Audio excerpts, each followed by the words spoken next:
আমার জন্মস্থান চিটাগাং, আমি ওখানে জন্মগ্রহণ করি।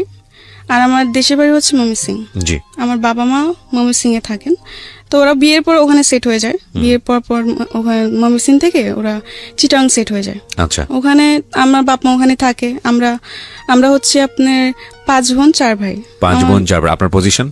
আমি হচ্ছে বোনদের মধ্যে 4 নাম্বার। আমার ছোট একজন আছে, আমার বড় 3 জন। জি। 9 ভাই বোনের মধ্যে আপনি হচ্ছেন 4 নাম্বার। জি জি।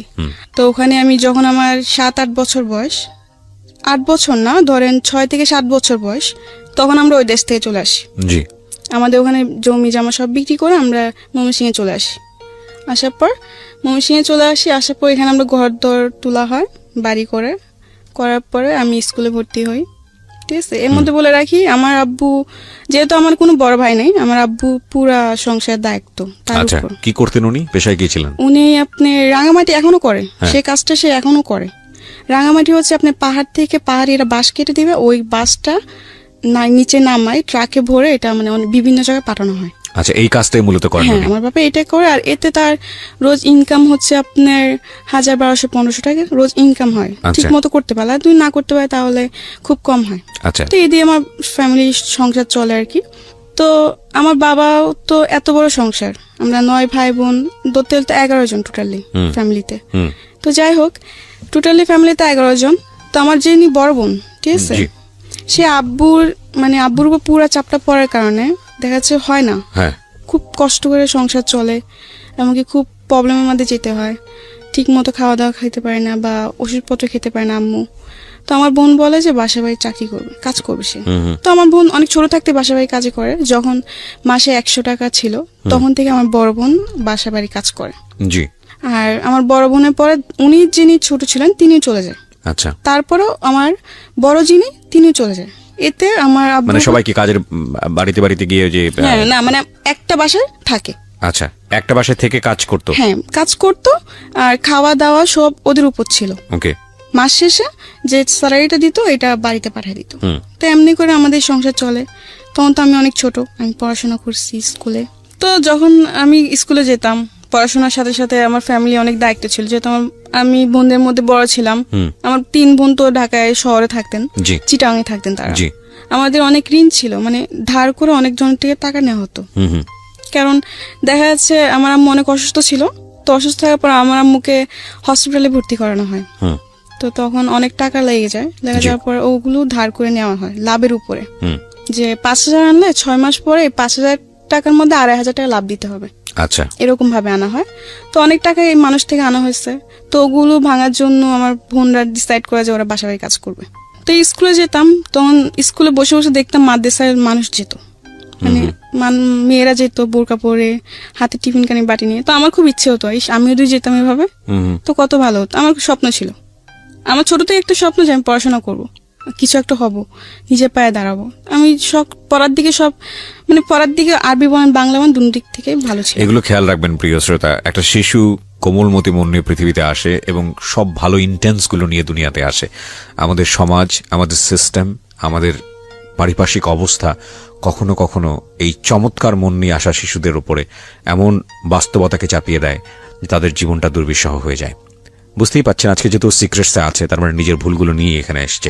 সো ধৈর্য ধরে এই বিষয়গুলো খেয়াল রাখবেন, যাতে করে ওর যখন মন্দ দিকগুলো এখানে রিভিল হবে, তাতে করে আপনাদের এই ভালো দিকগুলোর কথা মনে করে নিজের রিয়ালাইজেশনটা হয়। আমরা সবসময় যে কথাটা বলি যে একজন মানুষ যিনি এখানে কনফেস করছেন তার দিকে আঙ্গুল তোলা আমাদের উদ্দেশ্য নয়, তাকে শুনে তার জীবনের পরিণতি জেনে নিজে সচেতন হওয়াটাই মূলত আমাদের অনুষ্ঠানের উদ্দেশ্য। তো আমার খুব ইচ্ছে ছিল আমি যদি মাদ্রাসা যেতাম এভাবে, তাহলে তো আমিও টিফিন ক্যানি করে ভাত নিয়ে যেতাম। মানে আমার খুব শখ এগুলো। আমার ছোট থেকে যেমন কিছু কিছু শখ আমার খুব গেছিল। আমি জালি দিয়ে মাছ মারতে খুব পছন্দ করতাম। আচ্ছা, বিলে যেয়ে। বুঝতে পারছেন যে একেবারে গ্রাম অঞ্চলে বড় হওয়া। জি জি। তো আরো কিছু শখ আছে, যেমন শাড়ি পরা। মেয়েদের খুব কমন শখ। হ্যাঁ, যাই হোক, এরকম কিছু শখ। আর ছোট থেকে আমি ছেলেদের সাথে চলাফেরা করতে বেশি পছন্দ করতাম। আচ্ছা। মেয়েদের সাথে আমার খুব কমই চলাফেরা হতো, ঝগড়া হতো বেশি। ছেলেদের সাথে আমি বেশি ফ্রি থাকতাম। ছোট থেকে আমার এরকম শখ, ঠিক আছে। তো আমি স্কুলে পড়ার পর এক পর্যায়ে আমি আমার আম্মুকে বলি যে আম্মু আমি স্কুলে পড়বো না, আমি মাদ্রাসায় পড়বো। তো আমার আম্মু এটা শুনে অনেক খুশি হয় যে মাদ্রাসায় পড়বে, এটা তো খুব ভালো কথা। আমার মারও খুব ইচ্ছে যে আমার মেয়ে বা ছেলে মাদ্রাসায় পড়বে, একটা ভালো কিছু হবে, এটা আমার মার খুব শখ। জি, যার জন্য আমার দুই ভাইকে এখন মাদ্রাসায় ভর্তি করানো হয়েছে। আচ্ছা, তো আস্তে আস্তে আমি মাদ্রাসায় যাই এইভাবে।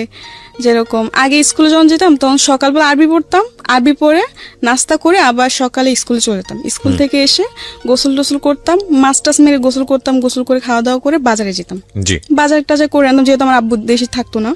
আমার আব্বু মাসে 2-3 মাসে একবার আসতেন এরকম ভাবে, আর টাকা পাঠাই দিত। আচ্ছা, আমার বোনরাও টাকা পাঠিয়ে দিত, আর ফোনে কথা হতো। তো এমনি করে সব দায়িত্ব আমার দেখতে হতো, যেমন সবকিছু মাছ মারা থেকে শুরু করে লাকড়ি আনা, তারপর বাজার টাজার সম্পূর্ণ সবকিছু আমি করতাম। বিলে যাওয়া, মরিচ তোলা, যেটা ওই গ্রামে যার মানুষ যারা করে আর কি, ঠিক জি, আছে। জি, তো একটা পর্যায়ে আমার আব্বু অসুস্থ হয়ে পড়ে। আমার 2 বড় বোনের বিয়ে হয়ে যায়। আচ্ছা, 2 বড় বোনের বিয়ে হয়ে যাওয়ার পরে আমার বড়জন একজন থাকে, ঠিক আছে, একজন বাসায়। তখন তো খুব আপনি অল্প টাকা হতো। এখন যেরকম একটা বাসা বাড়ি কাজ করলো 7,000-8,000 টাকা বেতন দেয়, কিন্তু তখন তো আর এটা ছিল না। রাইট, 2-3 হাজার টাকা পেতো। এতে তো আমার বোনেরও খরচা ছিল, এই কামাই দিয়ে তো হতো না। কারণ দিনে আব্বুরও বয়স হইতেছে, আব্বু তো আগের মতো সেই রোজ কামাই করতে পারে না। জি, তো যাই হোক, একটা পর্যায়ে দেখলাম আব্বু অসুস্থ হয়ে পড়ে। আমার ফ্যামিলিতে খুবই একটা খারাপ সময়, ঠিক আছে। আমার বোনের টাকা দিয়ে আমাদের ফ্যামিলি চলে না, সংসার চলে না। আমার আম্মু তো হাই প্রেশারের রোগী, তো একটু টেনশন করলেই দেখা যাচ্ছে উনি অসুস্থ হয়ে পড়ে। আচ্ছা, অনেক জোরত্ব উনি শরীরটা খারাপ হয়ে যায়। আচ্ছা, তো এরকম আর কি, বেশি টেনশন করতে পারে না কিছু নিয়ে, আর খুবই কষ্ট করে আমার মা। দেখি যে ঠিক মতো ওষুধ না খাওয়ার ফলে আমার মা খুবই অসুস্থ হয়ে পড়ে। ওকে, তো এগুলো দেখতে আমার ভালো লাগতো না, যেহেতু ছোট থেকে আমি খুব আমার মানুষের প্রতি মায়াটা অনেক বেশি।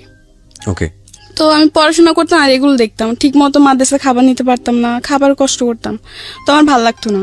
ঈদ আসতো একটা ভালো জামা পড়তে পারতাম না, কারণ দিতে পারতো না, ক্ষমতা ছিল না, টাকা পয়সা নাই, কেমনে দিবে। যাই হোক, পরে এরকম একটা পর্যায়ে অনেক সমস্যা হয় ফ্যামিলিতে। তো আমি বলি কি আমি পড়াশোনা করবো না, আমি মাদ্রাসা পড়বো না, আমি ঢাকা চলে যাবো, আমি বাসায় বাজে কাজ করব, এতে তো একটু হলেও সমস্যা কমবে। তো আমার আম্মু বলছে না, দরকার নেই, দরকার বলে সারাদিন একবার খাবি, তবু মাদ্রাসায় পড়, আচ্ছা, পড়লে তোরই ভালো। মেয়ে যদি মাদ্রাসা পড়ে বা একটা ছেলে যদি মাদ্রাসা পড়ে আলিম হতে পারে, আর যদি মরে যায় তো আল্লাহর কাছে অন্তত জবাব দিতে, অনেক কিছু বলে আমাকে। বলার পর আমি বলছি না, আমি পড়বো না। ছোট থেকে খুব শখ যে 3 তলা 4 তলা বিল্ডিং দেখবো, দেখি নাই কোনোদিন, ঠিক আছে। আমার খুব শখ ছিল, এই ঢাকায় আসা আমার খুব ইচ্ছে ছিল ছোট থেকে। ওকে, এক পর্যায়ে আপনি রাজি করান? হ্যাঁ, এক পর্যায়ে আমি রাজি করি আম্মুকে।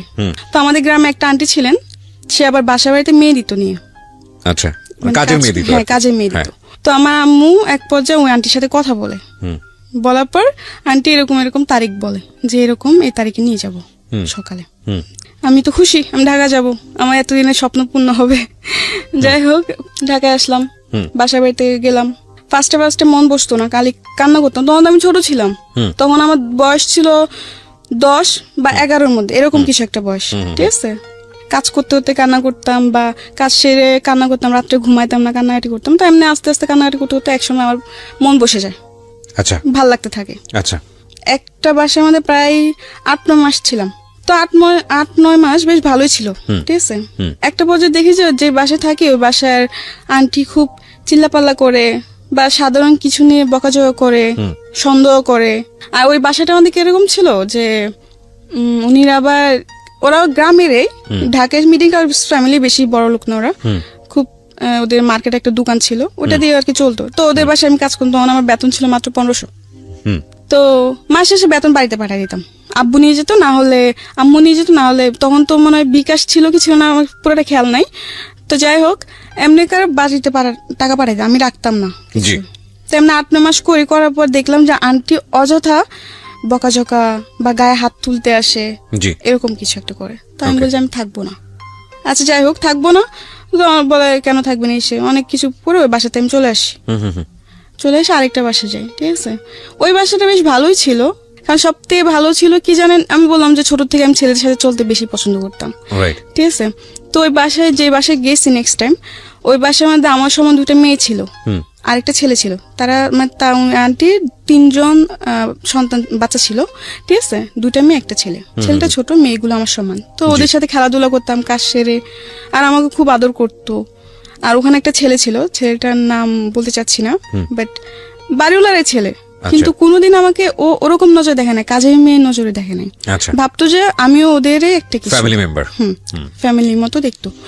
যাই হোক, তো ওদের সাথে খুব ভালো সময় কাটে। আস্তে আস্তে ওখানে বেশ অনেক দিনই ছিলাম, ঠিক আছে। তো একটা পর্যায়ে ওই বাড়ির যে মানে আঙ্কেল, আমি উনিকে আবার আঙ্কেল আন্টি বলতাম, ঠিক আচ্ছা। আছে। আঙ্কেল একটা পর্যায়ে দেখি কি যে কিরকম জানি একটু অদ্ভুত টাইপের ব্যবহার করতে থাকে। আপনার বয়স তখন কত? তখন আমার বয়স এই 10 থেকে 11 10 থেকে 11, ওকে। তো এত কিছু বুঝতাম না তখন। আমি দেখলাম কয়েকদিন যাওয়ার পর, কয়েকদিন কিছু না, সবকিছু একদম ঠিক, আমি অনেক হ্যাপি, হ্যাঁ, সবার সাথে খুবই মিলেমিশে চলছে। হ্যাঁ, মিলেমিশে চলছি, খাওয়ার সময় খাইতেছি, আবার টিভি দেখার সময় মানে খুবই মানে আমি মনে করতাম কি যে যে সময়টা আমি আমার গ্রামে পার করতে পারি নাই এত হাসি মজা করে, এটা আমি এখানে করতেছি। যে যাই হোক, একটা পর্যায়ে দেখি যে আঙ্কেল একটু অন্য টাইপের হয়ে গেছে। এরকম যে মানে রাত্রে দেখি রুমের পাশে এসে দাঁড়ায় থাকা, বা রাত্রে ঘুমানো পরে আর কি, ঠিক আছে। তো আমার একটা অভ্যেস ছিল কি, আমি টিভি দেখতাম। আচ্ছা, অনেক রাত্রি পর্যন্ত টিভি দেখতাম, 2টা-3টা পর্যন্ত আমি টিভি দেখতাম। তো আমি সব কাজকর্ম ছেড়ে আড্ডা মেরে শেষ হওয়া যাওয়ার পরে খাওয়া দাওয়া সেরে ওরা ঘুমায় পড়তো। তো ওরা তো ওদের বেডরুমে যে ঘুমায় পড়তো, তা আমি ড্রয়িং রুমে বসে টিভি দেখতাম। আচ্ছা, রাতে 2টা-3টার মতো টিভি দেখতাম। Okay. তো একটা পর্যায়ে দেখি যে ওই ঘরে আঙ্কেল রাত্রে হঠাৎ করে এসে ডাক দেওয়া, বা আমাকে বলতো যে পানি নিয়ে আসো, এটা সেটা। তো আমি নিয়ে যেতাম। কিন্তু একটা পর্যায়ে দেখি যখন আমাকে বলতো পানি নিয়ে যাও, তখন যখন আমি ওকে পানিটা দিতে যাব, তখন ও আমার গ্লাসটা না আমার হাতটা ধরতো। মানে এরকম ভাবে অনেক কিছু কিছু অড জিনিস আপনি খেয়াল করলেন, এবং যেটা আপনার কাছে খুব অস্বস্তিকর মনে হতো। রিওলা, আচ্ছা। তো আমি মনে মনে ভাবলাম যদি বলি তো হয়তো সবাই আমাকে দোষারোপ করবে, মিথ্যা বলতিস, আচ্ছা। এরকম কিছু না। আচ্ছা। কারণ তারও তো 2টা মেয়ে আছে, আচ্ছা, ঠিক আছে। পরে কিছু বলি নাই। পরে আমার বড় বোন ছিলেন, আবার আমি যেখানে থাকতাম ওখান থেকে কিছুটা দূরে আমার বড় বোনের বাসা, ওখানে সে কাজ করতো। আচ্ছা, তো আমি আমার বড় বোনকে বলি আমি থাকবো না এই বাসায়। কিন্তু আমার আরেকদিকে মায়া ছিল ওই ছেলেটার প্রতি, কারণ ওদের সাথে আমি এত ভালো সময় কাটাইছি, ও আমি চলে যাই, ওদেরকে খুব মিস করবো, আমি যেতে চাইছি কিন্তু না যেয়ে আমি পারতেছি না, আমার এগুলো ভালো লাগছে না। তো আমার বোনকে বলে আমি থাকবো না, আমি চলে যাবো। তো আমার বোন বলল কেন, এতদিন বললে এত ভালো ভালো, এখন তুই চলে যাবে, কারণ কি? আমি বলছি না আমার ভালো লাগে না, আমি থাকবো না, আমি চলে যাবো। এরকম বলার পর আমার বোন অনেক কারাগারি করে। আচ্ছা, এই 2 দিন পর বাসা চেঞ্জ করে, এটা কি ভালো? কিন্তু আমি কেন বাসা চেঞ্জ করি এটা তো ওরা জানে না, আমি তো ওদের সাথে শেয়ার করি না জিনিসটা। এমনি করে আমার বোন বলে থাক, দেখ বাড়িতে অনেক প্রবলেম, কয়েকটা মাস থাক কষ্ট করে। তো এমনি এমনি আমি আর 2টা মাস থাকি। থাকার পর খুবই দেখা যাচ্ছে আমি রাতে ঠিক মতো ঘুমাতাম না, ভয় থাকতো সবসময়, মনে মধ্যে ভয় কাজ করতো। জি, কারণ এই জিনিসগুলোর সাথে তো আমি আগে কোনোদিন মানে ভাবি নাই যে এরকম কিছু একটা, মানে অনেক কিছু মানে গ্রামের টাইপে ছিলাম, এত বুঝ জ্ঞান বা এত ইন ডিটেল ইন ডেপথ জানা ছিল না। না জানা ছিল না। 2 মাস থেকে আমি বাসা থেকে চলে আসি, কিন্তু আমার মন খারাপ ছিল ওদের জন্য, যে সবাইকে ছেড়ে চলে আসছে। আমি অনেক আশেপাশে অনেক কান্নাকাটি করি। তো আমার বোন বলে কি তোর এখানে থাকতে হবে না, তুই আমার খালাম্মাদের কাছে চলে যা। আমার খালারা তখন কলাবাগান থাকতেন। আচ্ছা, ওখানে ওরা খালারাও কাজ করতেন। আচ্ছা, তো আমার বোন বলে তো ওরা ওদের কাছে চলে যা। তো আমি এক পর্যায়ে আমার খালাম্মাদের কাছে চলে যাই, ঠিক আছে। ওখানে যাওয়ার পর ওরা আমাকে একটা বান্দা বাসায় দেয়। ওই বাসাতে আমি একটা বেবি রাখতাম, বাচ্চা, মানে বাচ্চার দেখাশোনা করতে হ্যাঁ হতো বাচ্চার আপনাকে। দেখাশোনা করতাম। তো যখন আমি যাই তখন ওর বাচ্চার বয়সটা ছিল আপনার 2 থেকে 2.5 মাস, অনেক ছোট। আর ওর বাপ মা দুজনে চাকরি করতেন, চাকরিজীবী ছিলেন, হাজবেন্ড আর ওয়াইফ। আমি ওই বাচ্চা দেখাশোনা করতাম ছোট থেকেই, ওকে খাওয়ানো দাওয়ানো সবকিছুই আমার দায়িত্ব ছিল, গোসল থেকে নিয়ে ঘুম পাড়ানো। তো বাচ্চার বয়স কত ছিল? ওই যে বললাম 2.5 মাস। 2-2.5 মাসের বাচ্চার পুরো দায়িত্ব আপনার উপর? হ্যাঁ আমার উপর। তখন আপনার বয়স কত? আমার তখন বয়স হচ্ছে আপনার 12 সাড়ে 12 ভেরি এরকম। Tough job, very tough job. হ্যাঁ, ঠিক আছে। তখন আমি তো নিজে একটা বাচ্চা, আমি একটা বাচ্চাই কি করে। তবে একটা জিনিস সবসময় মাথায় ভাবতাম যে আমার করতে হবে, কারণ যদি আমি না করতে পারি তাহলে আমি কাজ করব কি করে আর টাকা কামাই করব কি করে। তখন আমার এই চেষ্টা ছিল। আমি ছোট থেকে একটা কি, আমি কোনো কিছুর জন্য হার মানতাম না সহজে। আমি যেটা হয় না এটা আমি করবো, বারবার চেষ্টা করব। তো তখন ওই বাচ্চার দেখাশোনা সব আমি করতাম। তো এমনি এমনি বেশ বাচ্চার সাথে এমনি থাকতে থাকতে বাচ্চা আস্তে আস্তে বড় হয়, ঠিক আছে। বড় হতে থাকলো, বেশ ভালোই সময় কাটতেছে আমার বেবির সাথে, খেলাধুলা করতাম। ফলে কি একটু কষ্ট হতো, যেমন রাতে 2টা-3টা পর্যন্ত জায়গা থাকতে হতো আমার বাচ্চাকে নিয়ে। তো এদিক থেকে আমি একটু কষ্ট পেতাম, ঘুমের থেকে আমি খুব কষ্ট করতাম, ঘুম জিনিসটা বেশি কষ্ট করতাম আমি ওখানে। ওকে। তো যাই হোক এমনি করতে করতে 6-7 মাস কেটে গেল। যখন বাচ্চা 8 মাসের বয়স তখন আমি ওখান থেকে চলে আসি। যাই হোক ওখান থেকে আসারও কারণ আছে, আসতাম না, কারণ একটা বাচ্চাকে রাখতে রাখতে ওটার প্রতি আমার মায়া চলে আসছে। হুম হুম হুম। কিন্তু ওরা এমন কিছু করতেছিল তখন যে না এসে আমি পারতেছি না, কারণ একটা সহ্যের সীমানা থাকে। ওখানে কিছু প্রবলেম হতেছে যে বাচ্চা কান্না করতেছে কেন, এটা জবাব দিতে হবে আমার। এখন স্বাভাবিক, একসময় হাসবে একসময় কান্না করবে, এটাই তো নিয়ম। সবাই তো সবসময় হাসবে না, সবসময় কান্নাও করবে না, এটা তো ওদের বুঝতে হবে। Right. কিন্তু ওটা বুঝে না। ওরা খাবার দিল, খাবারটা পুরোপুরি খায় না। সবসময় কি একটা মানুষ কি সবসময় খাবার শেষ করে উঠতে পারে? হুম। এটা বুঝবে না, বলে কি তুই বাচ্চাকে ঠিক মতো খাবার দাবার করাস না, এই করাস না সেই করাস না, অনেক কিছু। মানে এগুলো নিয়ে আমার সাথে অনেক মানে খারাপ ব্যবহার করতে থাকে, অনেক রাফ ব্যবহার করে আমার সাথে। তো এগুলো আমার ভালো লাগে না। তখন তো আমি বেশ একটু হলো বড় ছিলাম, তো আমার এগুলো অনেক খারাপ লাগতো যে গরিব হয়েছে বলে এত অবহেলা, আমার এগুলো ভালো লাগতো না। পরে আমি কি করি, কিছু বলি না। তো একদিন বাচ্চাকে গোসল করাতে নিচ্ছে, হ্যাঁ, গোসল করা নেওয়ার পরে আমি একটা জিনিস ভুলে আনি নাই। গোসল করাতে নিতে হলে শ্যাম্পু, সাবান, তয়লা, অনেক কিছু, গোসলের যা যা আয়োজন সবকিছু আমার তৈরি করতে হতো। জি। তো ওদিন আমি একটা জিনিস ভুলে আনতে মন নেই, ঠিক আছে। ওইটার জন্য ওই আপু আমার গায়ে হাত তুলতে আসে, আমাকে মারতে আসে। আচ্ছা। মারে নাই, ওর মা ধরে ফেলে, কিন্তু ওদিন আমার গায়ে এমন ভাবে নখ দিয়ে ধরে যে আমার পুরো নখের খামচি লেগে রক্ত বের হচ্ছে আমার হাতের থেকে।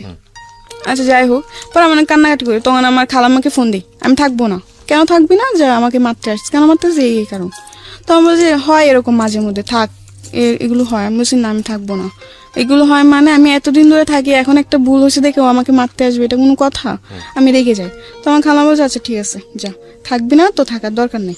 এখানে একটা বিষয় একটু ইন্টারাপ্ট না করলেই নয়, হয়তো অনেকে মন খারাপ করবেন আমার ইন্টারাপশন দেখে, কারণ গল্পের কন্টিনিউটি নষ্ট হয়। তারপর বিনীতভাবে বলছি, because this is very important.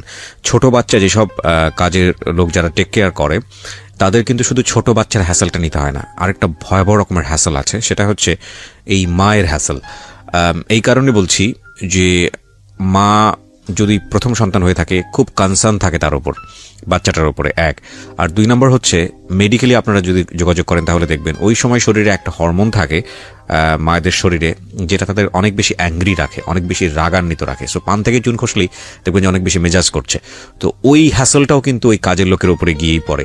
সুতরাং বুঝতেই পারছেন ইটস এ ডিফিকাল্ট জব। আমরা মাদেরকে নিয়ে কথা বলি, কিন্তু যখন এটা ডাইভার্ট হয়ে কাজের মানুষের উপর চলে যায়, তখন কিন্তু সেটা আরো ভয়ানক আকার ধারণ করে। এবং 12-13 বছরের ছোট্ট একটা কাজের মেয়ে, তার কিন্তু এই জিনিসটা বোঝার বিষয় না। সো খুব স্বাভাবিকভাবেই তার উপরে হ্যাসেলটা অনেক বেশি হয়, যেটা ওর জায়গা থেকে কিছুটা হলেও আমার কাছে মনে হচ্ছে যে এরকম হলেও হতে পারে। হ্যাঁ বলেন। তারপর পরে আমার খালাম্মাকে আনার পর আমার খালাম্মা বলে থাক, তা আমি বলছি না আমি থাকবো না, আমার এগুলো ভালো লাগে না, আমার বাচ্চা রাখতে খুব কষ্ট হয়, আমার ঘুমের খুব কষ্ট হয়। আমি দেখা যাচ্ছে বাচ্চা রাখতে রাখতে বিকাল 4টা-5টা হয়ে যায়, আমি দুপুরে খাবার খেতে পারি না। বাচ্চা ঘুমালে তবে আমার খেতে হবে, ঠিক আছে। এখন বাচ্চা না ঘুমালে এমনও দিন যায় 4টা-5টা বাজে আমি দুপুরে খাবার খেতে পারি না। আবার বোর সকালবেলা উঠতে হয়, রাত 2টা-3টা বাজে শুয়ে আবার বোর 6টা-7টার সময় উঠা, অফিসে যাবে, তোর সবকিছু তৈরি করতে এমনি আমার খুবই কষ্ট হয়ে যায়, আমি অসুস্থ হয়ে পড়তেছিলাম। তো এমনি বললো আচ্ছা ঠিক আছে আর একটা মাস থাক তুই, আরেকটা বাসা দেখে তখন নিয়ে যাবো তোকে। তো আমি বলছি আচ্ছা ঠিক আছে। তো এমনি বলে ও আপুদের সাথে কথা বলে আমার খালাম্মা যে ঠিক আছে তোমরা একটা নতুন মানুষ দেখে নাও, আমার বোনজি থাকবে না, তো ওকে আমরা 1 মাস পর নিয়ে যাবো, তোমরা 1 মাসের মধ্যে আরেকটা মানুষ নিয়ে নাও। তো আচ্ছা ঠিক আছে। তো ওখান থেকে আমি চলে আসি, চলে আসার পর আমি আরেকটা বাসে যাই, ঠিক আছে। ওখানে যাওয়ার পরে ওখানে আপনি ছিল হচ্ছে আঙ্কেল আন্টি 2জন জব করতো, উনি 2 মেয়ে ছিল। 2 মেয়ে থেকে 1 মেয়ে বিয়ে হয়ে পড়ে শ্বশুর বাড়িতে, আরেক মেয়ে ভার্সিটিতে পড়ে, আচ্ছা কলেজে পড়ে।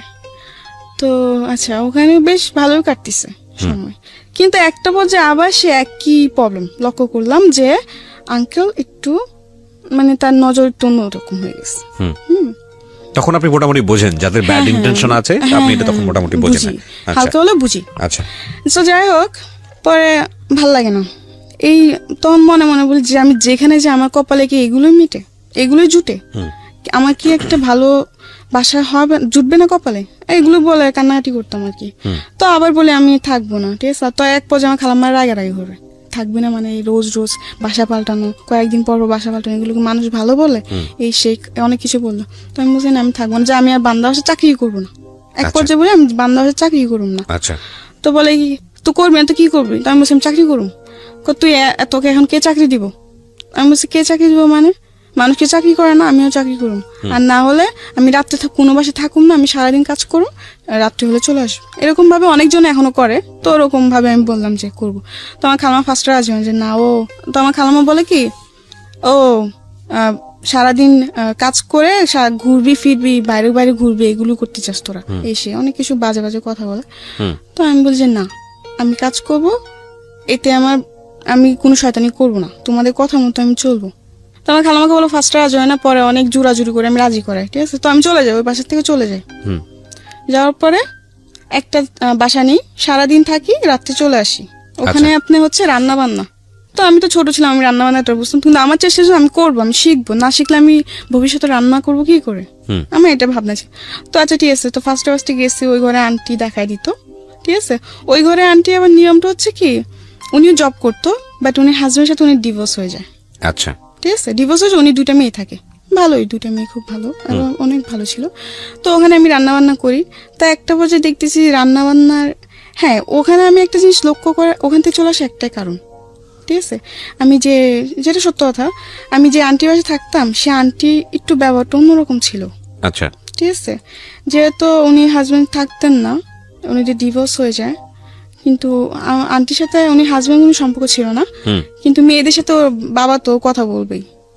তো যাই হোক, তো একটা বছর দেখি কি যা আন্টির বাসায় প্রতিদিন একটা লোক আসে, কিন্তু যখন আমি প্রশ্ন করলাম কে ওদের মেয়েকে, তখন বলে যে জানি না, আঙ্কেল, ঠিক আছে। কিন্তু আচ্ছা, যখন ওরা মেয়েরা বাসায় থাকতো না, তখন ওই আঙ্কেল রাত্রে আসতো, রাত্রে আসে, সারা রাত থেকে সকালে যেত। তো এগুলো আমার ভাবাতে লাগলো কি ব্যাপার, উনি আসে কিছু না, আবার আন্টির রুমে থাকে। যাই হোক, এরকম ভাবে ওরা আঙ্কেলটা আসে, ঠিক আছে। আঙ্কেলটা আসলে আস্তে আস্তে অনেক কিছু জিনিস দেখে আমার মনে সন্দেহ হতে লাগলো। তখন তো আমি একটু হলে বুঝতাম।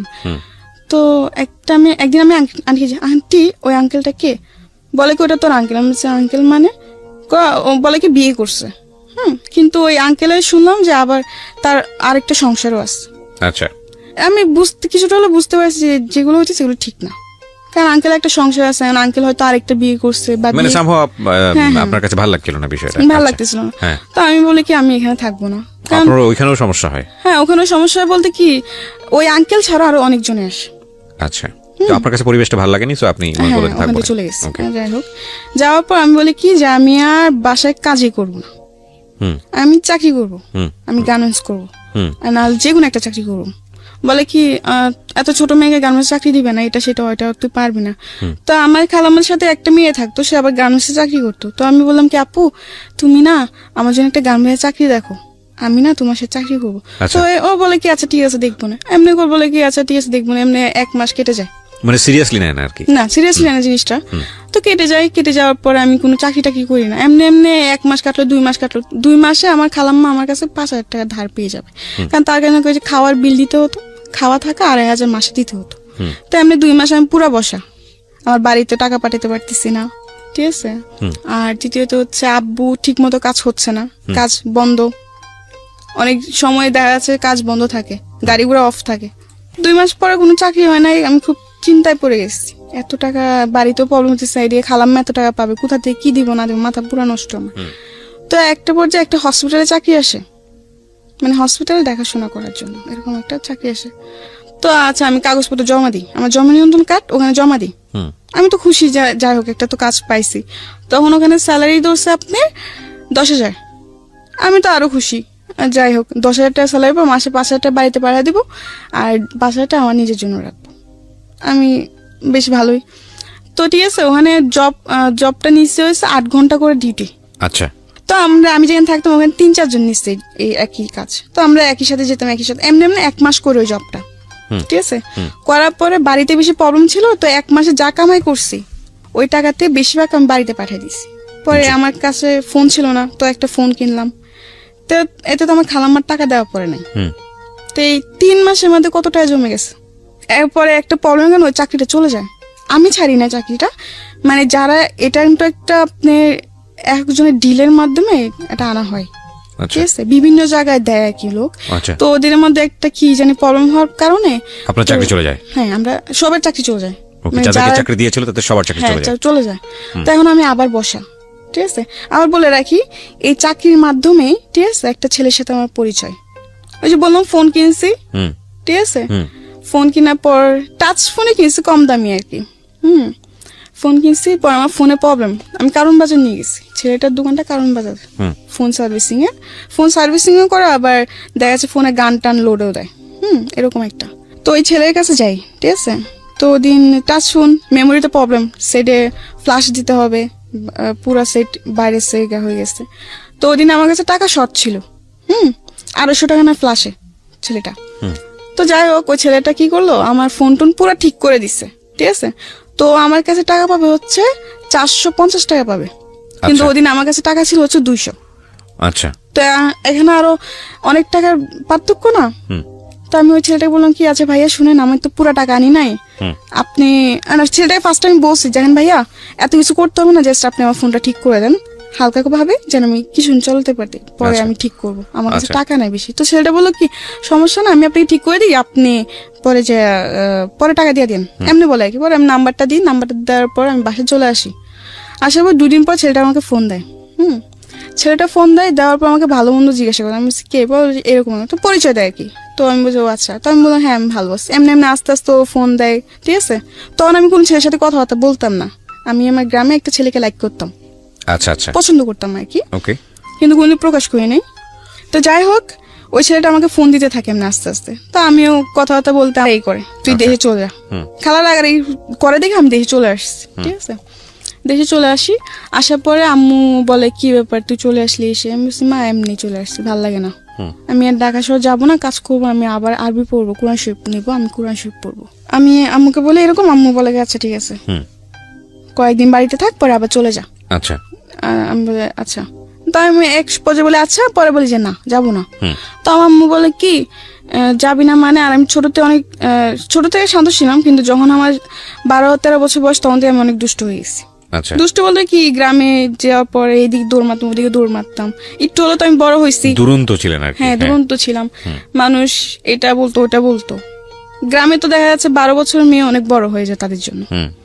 তো যাই হোক, পরে আমার আম্মু বলে কি এমনি তো আর রাখা যাবে না, আমি দুষ্টুমি করে দেখে মানুষ বিচার দেয়, আমার আম্মুর কাছে বিচার দেয়। তো আম্মু বলে কি এমনি তো আর রাখা যাবে না। আবার আমি বলে কি আমার দুলাভাই তো ছোট থেকে আমাকে খুব আদর করে বড় করছে। হ্যাঁ, আমি খুব আদরের শালী। যখন আমি ঢাকা চলে যাই, আমার দুলাভাই খুব রাগ করে, কেন ঢাকা পাঠাই দিছেন। আচ্ছা, কিন্তু আমাকে তো পাঠাই, আমি তো নিজে গেছি ঢাকায়। তো যাই হোক, তো আমার দুলাভাই আমাকে নিয়ে, আমার প্রতি আমার দুলাভাই খুবই গেছিল, দুর্বল ছিল। দুর্বল বলতে কি, যে বোন হিসাবে অনেক আদর করতো, আমার বোন হিসেবে আমার প্রতি অনেক দুর্বল ছিল আমার দুলাভাই। আচ্ছা, আমিও তার প্রতি ছিলাম। তো যাই হোক, পরে এরকম চলতে থাকে, ঠিক আছে। তো একটা পর্যায়ে আমার ফ্যামিলি, তখন আমি গ্রামে, ঠিক আছে, আমার বোন জামাইরা, আমি বাড়িতে যাওয়ার পর আমার বোন জামাই, আমার ভাগ্নেরা সবাই আমাদের বাড়ি চলে আসে, সবাই একসাথে থাকি। তো একটা পর্যায়ে কি হয়, একদিন আমার দুলাভাই কাজ করতেছেন, তো আমি কি করলাম, শয়তানি করে পিছের থেকে উনিকে জাবড়ায় ধরলাম, কোমরে ধরে হাসতেছি, শয়তানি করতেছি। এটা আমার মামি দেখতে পারে। আচ্ছা, মামি দেখতে পাই, মামি দেখার পর আমার আম্মুকে যে এটা বলে, আমার আম্মুকে আর আমার বোনকে এই জিনিসটা বলে। বলার পর ওই জিনিসটা ওর একটু স্বাভাবিক ভাবে নেয় না, জিনিসটা অন্য নজর ভাবে, মামি অন্য ভাবে বলে, অন্য ভাবে নেয়, এটা স্বাভাবিক, বুঝছেন। তো বলার পরে এগুলো নিয়ে আস্তে আস্তে দেখি আমার বোন জামা আর আমার বোন ঝগড়া করতে শুরু করে। মানে সবাই এটা ডাউট যে আমার বোন জামার সাথে আমার কোনো সম্পর্ক আছে, ওকে, কোনো খারাপ সম্পর্ক আছে বা এরকম কিছু, কিন্তু আসলে তো তা না।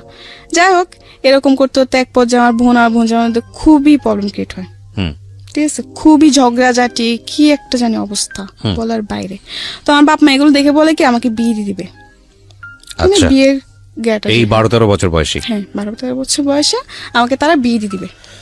তো আমার বোন জামাই বলে যে না, এই বয়সে ওকে কেন বিয়ে দিবেন, ওর বড়জন বাকি, মানুষ তো খারাপ বলবে যে ছোটটা বিয়ে হয়েছে, বড়টা বিয়ে হয় না, তার মানে ছোটটা নিশ্চয় কোনো প্রবলেম আছে। তো আমার বোন জামাই ফার্স্টে রাজি হয় না। আমার মা বলে কি যে না, বিয়ে দিব, কারণ ওদের সন্দেহ যে আমাকে যদি বিয়ে না দেয় তাহলে হয়তো আমি আমার বোন জামাইয়ের সাথে ভেগে যাবো। আচ্ছা, আমার বোন জামাইয়ের সাথে আমরা বিয়ে করে ফেলবো, এরকম একটা কিছু, এটা আমার বোনের জীবনটা নষ্ট হয়ে যাবে। তো যাই হোক, তো অনেক চাপের মধ্যে, ঠিক আছে, আমার এই বিয়ে করতে হয়। আমার পরে একটা বিয়ের কথা আসে, ওই ঝগড়াঝাটির মধ্যে একটা বিয়ের প্রস্তাব আসে আমার জন্য।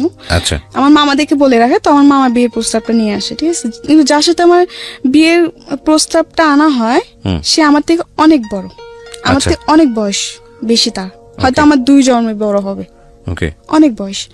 তো যাই হোক, সবাই দেখে শুনে কথাবার্তা বলে তারা রাজি। হুম তো আমাকে দেখায়, ওদের পছন্দ হয়, তো ওরাও রাজি, আমার ফ্যামিলিরাও রাজি, বাট আমি রাজি ছিলাম না। কিন্তু আমি তখন না বলেও পারতেছি না, যদি আমি এখন এই বিয়ে না করি হয়তো আমার বোনের জীবনটা নষ্ট হয়ে যাবে, 2টা বাচ্চা আছে, ওদের জীবনটা নষ্ট হয়ে যাবে। তখন আমার মাথায় খালি কি করবো না করবো বুঝে কুল পাই নাই, ঠিক আছে। তো আমার বোন জামাই বলে কি এই বিয়ে হবে না, আমার মা বলে কি এই বিয়ে হবে। দুজনের মধ্যে এগুলো নিয়ে অনেক ঝগড়াঝাটি, দ্বন্দ্ব তৈরি হয়। হ্যাঁ, দ্বন্দ্ব তৈরি হয় যে এই বিয়ে হবে, এই তো অনেক ঝগড়াঝাটি হয়, ঠিক আছে। তো আমাকে আমার মামার তো বোন একটা বলে কি, দেখ তোর জামাই বুড়া, এই সেই অনেক কিছু বলে। তো আমার আম্মু এসে বলে কি একদম চুপ।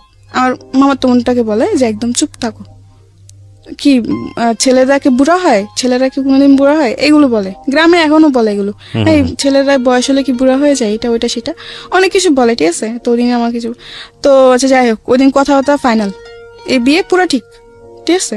আমার তো একবার জানার চেষ্টা করেন যে আমি এই বিয়েতে রাজি কিনা, আর তখন রাজি না হওয়ার পর ছাড়াও তো কোনো উপায় ছিল না আমার। আচ্ছা, যাই হোক, পরে আমি এই বিয়ের জন্য আমার, হ্যাঁ, কথাবার্তা শেষ, বিয়ের ডেট সব ফিক্স, 1 সপ্তাহের মধ্যেই বিয়ে। এর মধ্যে ওরা চলে যাওয়ার পরের দিন আমার বোন জামাই বলে কি এই বিয়ে হবে না, আর যদি জামাই আসে তো জামাইকে রাস্তা থেকে পা ভেঙে আবার বাড়িতে ফিরাই দিব। আপনার বোন জামাই? হ্যাঁ, আমার বোন জামাই বলে। আচ্ছা। এতে মানুষ আরো সন্দেহ করে যে কি ব্যাপার, সেটাই তো, হ্যাঁ, যে ওকে বিয়ে হতে দিবে না, তার মানে নিশ্চয়ই কিছু আছে। তো আমি আমার বোন জামাকে বলে, থাক দুলা ভাই, আপনি কিছু করতে হবে না, আমি এই বিয়েতে খুশি। আমার বোন জামাকে ডেকে নিয়ে বলে, মটটট খেয়ে এসে ডেকে নিয়ে আমাকে বলে কি, তুই কি এই বিয়েতে রাজি, তুই এই বিয়েতে খুশি? আমি বলছি হ্যাঁ, আমি অনেক খুশি, আপনি এসব নিয়ে আর গ্যাঞ্জাম করেন না, থাক, আমি চাই না কোনো গ্যাঞ্জাম হোক। তো এগুলো বলার পর অনেক কিছু বলে, আমার বাপ মা বলে তুই ভাইবা চিন্তা বল, তুই তো খুশি? আমি বলছি হ্যাঁ আমি খুশি, কারণ তখন এছাড়া আমার উপায় ছিল না, ঠিক আছে, এছাড়া আমার কোনো উপায় ছিল না। ওকে, আমার বোনের সংসার বাঁচানোর জন্য এখন যদি আমার এমন 10টা বিয়ে করতে, আমার তখন করতে হবে, কিছু উপায় ছিল না, কারণ আমি তখন ছোট থেকে বললাম যে আমার বোনের সংসার ভেঙে যাচ্ছে। হ্যাঁ, ওকে, এই বিয়ে না করলে আমার বোনের সংসার ভেঙে যাবে, আবার এটা করলেও ভেঙে যাবে, কিন্তু আমার বাবা মা এক কথা এই বিয়ে হবে, আর আমার বোন জামাই এক কথা হবে না, মানে দুজনের মধ্যে এগুলো নিয়ে অনেক। ঠিক আছে, তারপর কি হলো? যাই হোক, পরে এই বিয়ে হয়, ঠিক আছে, কিন্তু আমার বিয়েতে কাবিন না হওয়ার কারণ হচ্ছে যে আমার বয়স হয়নি, কাবিন দেওয়ার মতো বয়স হয়নি, 18 বছর না হলে কাবিন হবে না। তো এমনি 2 দিন থাকার পরে এখন মানুষ বলে কি যে, আমার বাপ মা বলতেছে যদি এখন জামাই ফিরাই দেওয়া হয় তো মানুষ তো খারাপ বলবে, জিনিসটা মানুষ তো খারাপ বলবে যে বিয়ে ভেঙে যে তোমার মেয়ে একটা বদনাম, ওই ওদিক থেকেও বদনাম হয়ে যাবে। তো যাই হোক, কাবিন ছাড়াই বিয়ে হয়। তো ওরা বলে কি যে ঠিক আছে, যত মধ্যে মেয়ের 18 বছর পূর্ণ না হবে তো তুমি বন্ধু কাবিন হবে না, 18 বছর পূর্ণ আমরা কাবিন দিব। তো এমনি করে সবার কথার উপর বিয়েটা হয়। কত বছর বয়সে বিয়ে হলো এটা? আপনি তখন আমি 13তে পড়তেছেন এই অবস্থায়? মানে 13 শেষের দিকে, মানে 14 এরকম কিছু একটা। ওকে, বুঝতে পারছেন ওর বয়স 17 পার হয়েছে, 18 পড়েনি এখন পর্যন্ত। ওর জীবনের অনেক ঘটনা এখনো বাকি, আমরা শুনবো। এবং এই বয়সে ওর বিয়ে হয়েছে। তো আমার বিয়ে হয়ে যাওয়ার পর আমি শ্বশুর বাড়িতে যাই, ঠিক আছে। আবার বলে রাখি, আমার হাজবেন্ডের অন্তত 6 ভাই 1 বোন। বোন মারা যায়, ওরা 6 ভাই থাকে, ঠিক আছে। তো 6 ভাইয়ের মধ্যে ও 2 নাম্বার ছিল, সবার বড় আমি ছিলাম। হ্যাঁ, বয়স হয়তো ছোট হতে পারি, হমদে তো সবার বড় ছিলাম। সবাই ভাবি বলতো আমাকে, কিন্তু তখন তো আমি কিছুই বুঝতাম না, গ্রামে কোনো কাজ কমে পারতাম না। আচ্ছা, রান্না বান্না কিছুই, রান্না তো আমি পারতাম, কিন্তু ওটা তো লাকড়ি চুলায় তো রান্না করা অনেক সহজ না, কঠিন, আগুন লেগে যাওয়ার ভয়। যাই হোক, বিয়ে করার পরে দেখলাম হ্যাঁ এটা ঠিক যে আমি হয়তো মন থেকে মানতে পারি নাই, কারণ আমাদের প্রতিটা মেয়ের স্বপ্ন থাকে, তো আমার কিছু স্বপ্ন ছিল। পরে বিয়ে হয়ে যাওয়ার পর শ্বশুর বাড়িতে যাই, ঠিক আছে। তো এমনি 1টা মাস বেশ ভালোই কাটে। একটা মাস খুবই, মানে আমার আদর যত্ন কোনো দিক থেকে আমাকে সে কষ্ট দেয় নাই। আচ্ছা, ঠিক আছে। তো 1 মাস পর মেয়ে আসে, আবার বলে রাখি অন্তত 2টা মেয়েও আছে, ওই 2টা মেয়েরও বিয়ে হয়ে গেছে শ্বশুর বাড়িতে। আচ্ছা, মানে ওই লোকটার বয়স কত থাকে তখন? আপনি 40, মানে 50-এর কাছাকাছি। মাই গুডনেস, ওর হাজবেন্ডের বয়স ছিল 50-এর কাছাকাছি। এবং উনি, আপনি কত নাম্বার ওয়াইফ ছিলেন ওনার? 4 নাম্বার। 4 নাম্বার। চিন্তা করে দেখেন অবস্থা। ওকে, বলেন তারপর। 4 নম্বর ওয়াইফ, কিন্তু এটা কেউ জানতো না যে ওর 3টা বিয়ে করছে আগে। সবাই ফ্যামিলি কেউ জানতো না? না, সবাই এটা গোপন করছে। ঠিক আছে, ওকে। গোপন করে কেউ জানতো না, সবাই জানে যে একটা বিয়ে করছে, বউ পালায় চলে গেছে, এই জন্য সে আরেকটা বিয়ে করে, এমনি তার একা থাকা যায় না, কেউ তো দরকার। তো যাই হোক, এমনি করে বিয়েটা করে। একটা মাস পুরোপুরি ঠিক, 1 মাস পর ওর মেয়ে আসে। তো মেয়ে আসে, আমি রান্না বান্না করি যেটুকু পারি, আমার ক্ষমতা যেটুকু আমি রান্না বান্না করি। আর আমার হাজবেন্ড একটা অভ্যেস কি ছিল, ওর মেয়ে এসে কিন্তু কোন ছেলে সন্তান নাই। আচ্ছা। ও সবসময় খালি বলতো যে আমার ছেলে লাগবে, আমার ছেলে লাগবে, খালি ছেলে ছেলে করতো। তো আমি একদিন প্রশ্ন করলাম যে ছেলে আর মেয়ে তো কেউ বানায় না, এটা তো আল্লাহ সৃষ্টি, যা যা সৃষ্টি যে করে তাই তো বুঝবে, তাই না? এখন তোমাকে যদি আল্লাহ ছেলে না দিয়ে মেয়েরে, তখন মেয়ে হলে ভালো, আর যদি ছেলে তো আরো বেশি ভালো, মানে ওর ছেলে ছেলে এরকম একটা কি জিনিস। ওকে। তো যাই হোক, ওর মেয়ে আসে, আসার পরে একটা জিনিস দেখলাম, 2-3 দিন বেশ ভালো, 2-3 দিন পরে সে একটু পাল্টে গেছে, একটু অন্যরকম হয়ে গেছে। মানে আমার সাথে বেশি কথা বলে না, ঠিক আছে, ছোটখাটো জিনিস নিয়ে রাগারাগি, চিল্লা পাল্লা, মারধর করতো। হ্যাঁ, এমনি এমনি বেশ ভালোই এরকম অত্যাচার আমার উপর চলতেছে। মেয়ে যাওয়ার পর এটা আরো বেশি বেড়ে যায়। আচ্ছা। বন্ধুদেরকে নিয়ে বাসায় মদ নিয়ে এসে আড্ডা মারা, ঠিক আছে, রাতে 2টা-3টা পর্যন্ত আড্ডা দিত। আমাকে ঘুমাতে দিত, নিজেও ঘুমাতো না, তাদের জন্য আমার বসে থাকতে হবে। এইসব আড্ডা শেষ হওয়ার পরে ও বন্ধুদেরকে বিদায় দিয়ে পরে ও ঘরে আসবে, পরে আমাকে ঘুমাতে হবে। আমি আগে ঘুমাই গেলে এটার জন্য আমাকে বকবে, আমি আগে কেন ঘুমাই যাই। এরকম ভাবে আমার উপর অনেক অত্যাচার করে সে, ঠিক আছে। এমনি এমনি প্রায় 2-2.5 মাস কাটে। আমার হাজব্যান্ড বাসা 3 মাসও থাকি না, ঠিক আছে। তো 2.5 মাস পর আমি জানতে পারলাম যে আমি মা হব। My goodness. আমি প্রেগনেন্ট, আমি মা হব। 2.5 মাস তখন আমি বুঝতে পারতাম না তখন। তো একদিন হঠাৎ করে খুব মাথা ঘুরতেছিল, মানে মাথা ঘুরতো। বুঝতে পেরেছি, আপনি যখন সিমটমটা বুঝতে পেরেছেন যে আপনি মা হবেন। হ্যাঁ, তারপর কি হলো? পরে ও তো খুশি। এটা সবাই জানতো না, খুব কমই জানতো, সবাইকে এতটা জানানো হয় নাই। ও খালি বলতো ছেলে ছেলে। হ্যাঁ, আমি বলি যে এটা আল্লাহ যা যাই তা, এটা তুমি আর আমি সৃষ্টি করবো না যে গা। আর তবু আমি মেনে নিছিলাম, ঠিক আছে। যাই হোক, 2.5 মাসে প্রেগনেন্ট। তো একদিন ও বাজারে যায়, ঠিক আছে। তো ওদিন আমাকে বলে কি, মুরগি এনে দিচ্ছে আমাকে, মুরগি এনে লুটি বানাতে বলছে আর মুরগি রান্না করতে বলছে। তো আমি রান্না বান্না করি, রান্না বান্না করার পরে আমার যে উকিল মা, যে আমার দায়িত্ব নেই, উকিল মা যাকে বলা হয়, সে তার বাসায় যাই আমি সন্ধ্যাবেলা। রান্না বান্না সেটা আমি ভয় পেতাম, একলা করে থাকতে ভয় পেতাম, খুব ভয় পেতাম। অন্ধকার আমার পছন্দ ছিল না, অন্ধকার আমি খুব ভয় পেতাম তখন। তো যাই হোক, পরে ওদিন আমি রান্না বান্না জলদি জলদি সেরে সন্ধ্যার আগে আমি আমার উকিল মার বাসায় চলে যাই। একা বাসায় থাকতে পারতাম না। যাওয়ার পরে ওদিন ও যাদের সাথে কাজ করতো একটা লোক আসে। আসার পর অনেক কিছু বলার পর এগুলো ও শুনে, ঠিক আছে। শোনার পরেও ও আসে, আসার পর আমাকে বলে তুমি তোমাকে বসে বাসাতে বের না হতে। উকিল মা বলে না, আমার হাজবেন্ড বলে, বাজার থেকে এসে আমাকে বলে তোমাকে বসে কোথাও না যেতে, কারোর সাথে কথা বলতে দিত না, বা কারোর সাথে দেখা করতে আমাকে দিত না। সে মানে বলতো খালি ঘরে থাকবা চুপচাপ, কারোর সাথে বেশি কথা বলবো না। তার কারণ তার থেকে মনে হতো কি যে আমাকে হয়তো কেউ যুক্তি দিবে, কুবুদ্ধি দিবে, এই সেই, হয় না বাচ্চা নষ্ট করার জন্য কুবুদ্ধি দিবে, এগুলো ভাবতো সে। ওকে। তো ঠিক আছে, এমনি কাটতে থাকলো। এর মধ্যে সে অত্যাচার করে আমাকে, যেমন সবকিছু নিয়ে, খাবার নিয়ে, গোসল নিয়ে, রাত্রে ঘুমানো নিয়েও ডিস্টার্ব করে। মানে ডিস্টার্ব বলতে কি, অত্যাচার করে, ছোটখাটো বিষয় নিয়ে জ্বালাতন। জি। মানে সবসময় একটা পুরুষ বাইরের দিকে মনোযোগ থাকতে হবে, সে ঘরের দিকে নয়। ঘরের দিকে কি মানে, এই কাজটা কেন করো নাই, তুমি এটা কেন করতে পারো না। আমি বলছি আমার শরীরটা ভালো লাগে না, আমি করি না, আমি পরে করবো, এটা কেন বলছি, এটা নিয়েও সে গায়ে হাত তুলতো, এরকম আর কি। যাই হোক, তো একদিন বাজার থেকে আসার পরে যেটা বললাম আর কি, যে একজন যে সে যেখানে কাজ করে ওখান থেকে একটা ভাই এসে আমাকে অনেক ধরনের কথাবার্তা বলে, যে আপনি এগুলো কেন সহ্য করেন বা এই সেই, এগুলো শোনার পরে তো আমার উকিল মার বাসা ছিলাম, ওখান থেকে আমাকে হাতটা টেনে বাসায় আনে, আমাকে বলে ঘরে চলো। আচ্ছা আচ্ছা। তো আমি বলছি আচ্ছা ঠিক আছে চলো। এটা ঘরে আনার পরে বল খাবার দাও, বিছানার উপর বসেছিল, আমি খাবার দিয়েছি, ঠিক আছে। খাবার দেওয়ার পর 2বার মুখে দিয়ে আমাকে বলতেছে, ও কি বলে তোমাকে, কি বলতেছিল ওরা। আমি বলছি কি বলতে, তুমি কি জানো না, তুমি তো সব শুনছো, আমি তো জানি তুমি অনেক আগে আসছো, আমি টের পাইছি ও যে বাজার থেকে আসছে, আমি বুঝতে পারছি। আচ্ছা। কিন্তু এটাও অভিনয় করছে, আমি বুঝতে পারিনি। তাই আমি তো বলছি তুমি তো জানো, তুমি তো শুনছো কি আমাকে কি বলছে বা কি বলে নাই। হ্যাঁ আমি শুনছি, কিন্তু আমি আবার তোর মুখ থেকে শুনো, মানে তুই টাকা করতেছে, রেগে যাইতেছে। আর আমি মাঝে মাঝে মনে হয় যে ও একটু পাগল টাইপের, মানে এই ভালো আবার এই হঠাৎ করে খারাপ, মানে ওর কোনো মানসিক প্রবলেম আছে। ঠিক আছে, আমরা এখানে আর একটা বিরতি নিতে চাই প্রিয় শ্রোতা। 12টায় আমরা আবার বলার জন্য, তুমি জানো না তুমি কি করো, তুমি যা করো তাই তো বলতেছিল। ও বলছে যে, তাই নাকি? তো মানুষের যুক্তি নেস তো। আমি বলছি, মানুষের যুক্তি কেন নিব? মানুষ যেটা সত্যি সেটাই তো বলে। এগুলো বলার পর আমাকে অনেক মারধর করে, ঠিক আছে? মারধর করে, আর মারধর করার পর আমি কান্না করতেছি। পরে চিক্কা চেঁচামেচি হয়েছে না, বকাঝকা, অনেক মারধর করে। তো আমার উকিল মা টের পায়। তখন রাত্রে প্রায় 11টার দিকে কাছাকাছি। তখন তো 11টা হলো গ্রাম অঞ্চল, নিরিবিরি একদম। যাই হোক, অনেক মারধর করার পরে অনেকজন ধরতে আসলে তাকে মারতে যায়। তার কথা যে এখন যদি কেউ ধরতে আসো তো সবাই মার খাবা। আচ্ছা। আমার হাজবেন্ড বলে, ওকে, ওকে আমি মেরে ফেলবো না কেটে ফেলবো, এটা আমার ব্যক্তিগত ব্যাপার। ও আমার বউ, ওকে আমার যাই ইচ্ছে আমি যাই তাই ইচ্ছে আমি তাই করবো। হ্যাঁ। আর যাই হোক, তো আমার উকিল মা এসে বলে যে এই অবস্থায় মারিস না, মারার দরকার নেই, ও যা করছে করছে, আচ্ছা ছোট ভুল হয়ে গেছে, বুঝতে পারি নাই। ও বলে কি না, ও মানুষের যুক্তি নেই। আর আমার উপর সন্দেহ করতো। ও ভাবতো যে অন্য কোনো ছেলের সাথে হয়তো আমার সম্পর্ক আছে, আচ্ছা। এটা সন্দেহ করতো। আর ফোন দিলে ফোন চেক করতো যে আমি কোনো ছেলের সাথে কথা বলি নাকি। যদি অন্য একটা নাম্বার দেখছে তাহলে বলছে এটা কে, তো আমি কি জানি কে কোথা থেকে, আমি তো এরকম কিছু মানে জানি না, ঠিক আছে?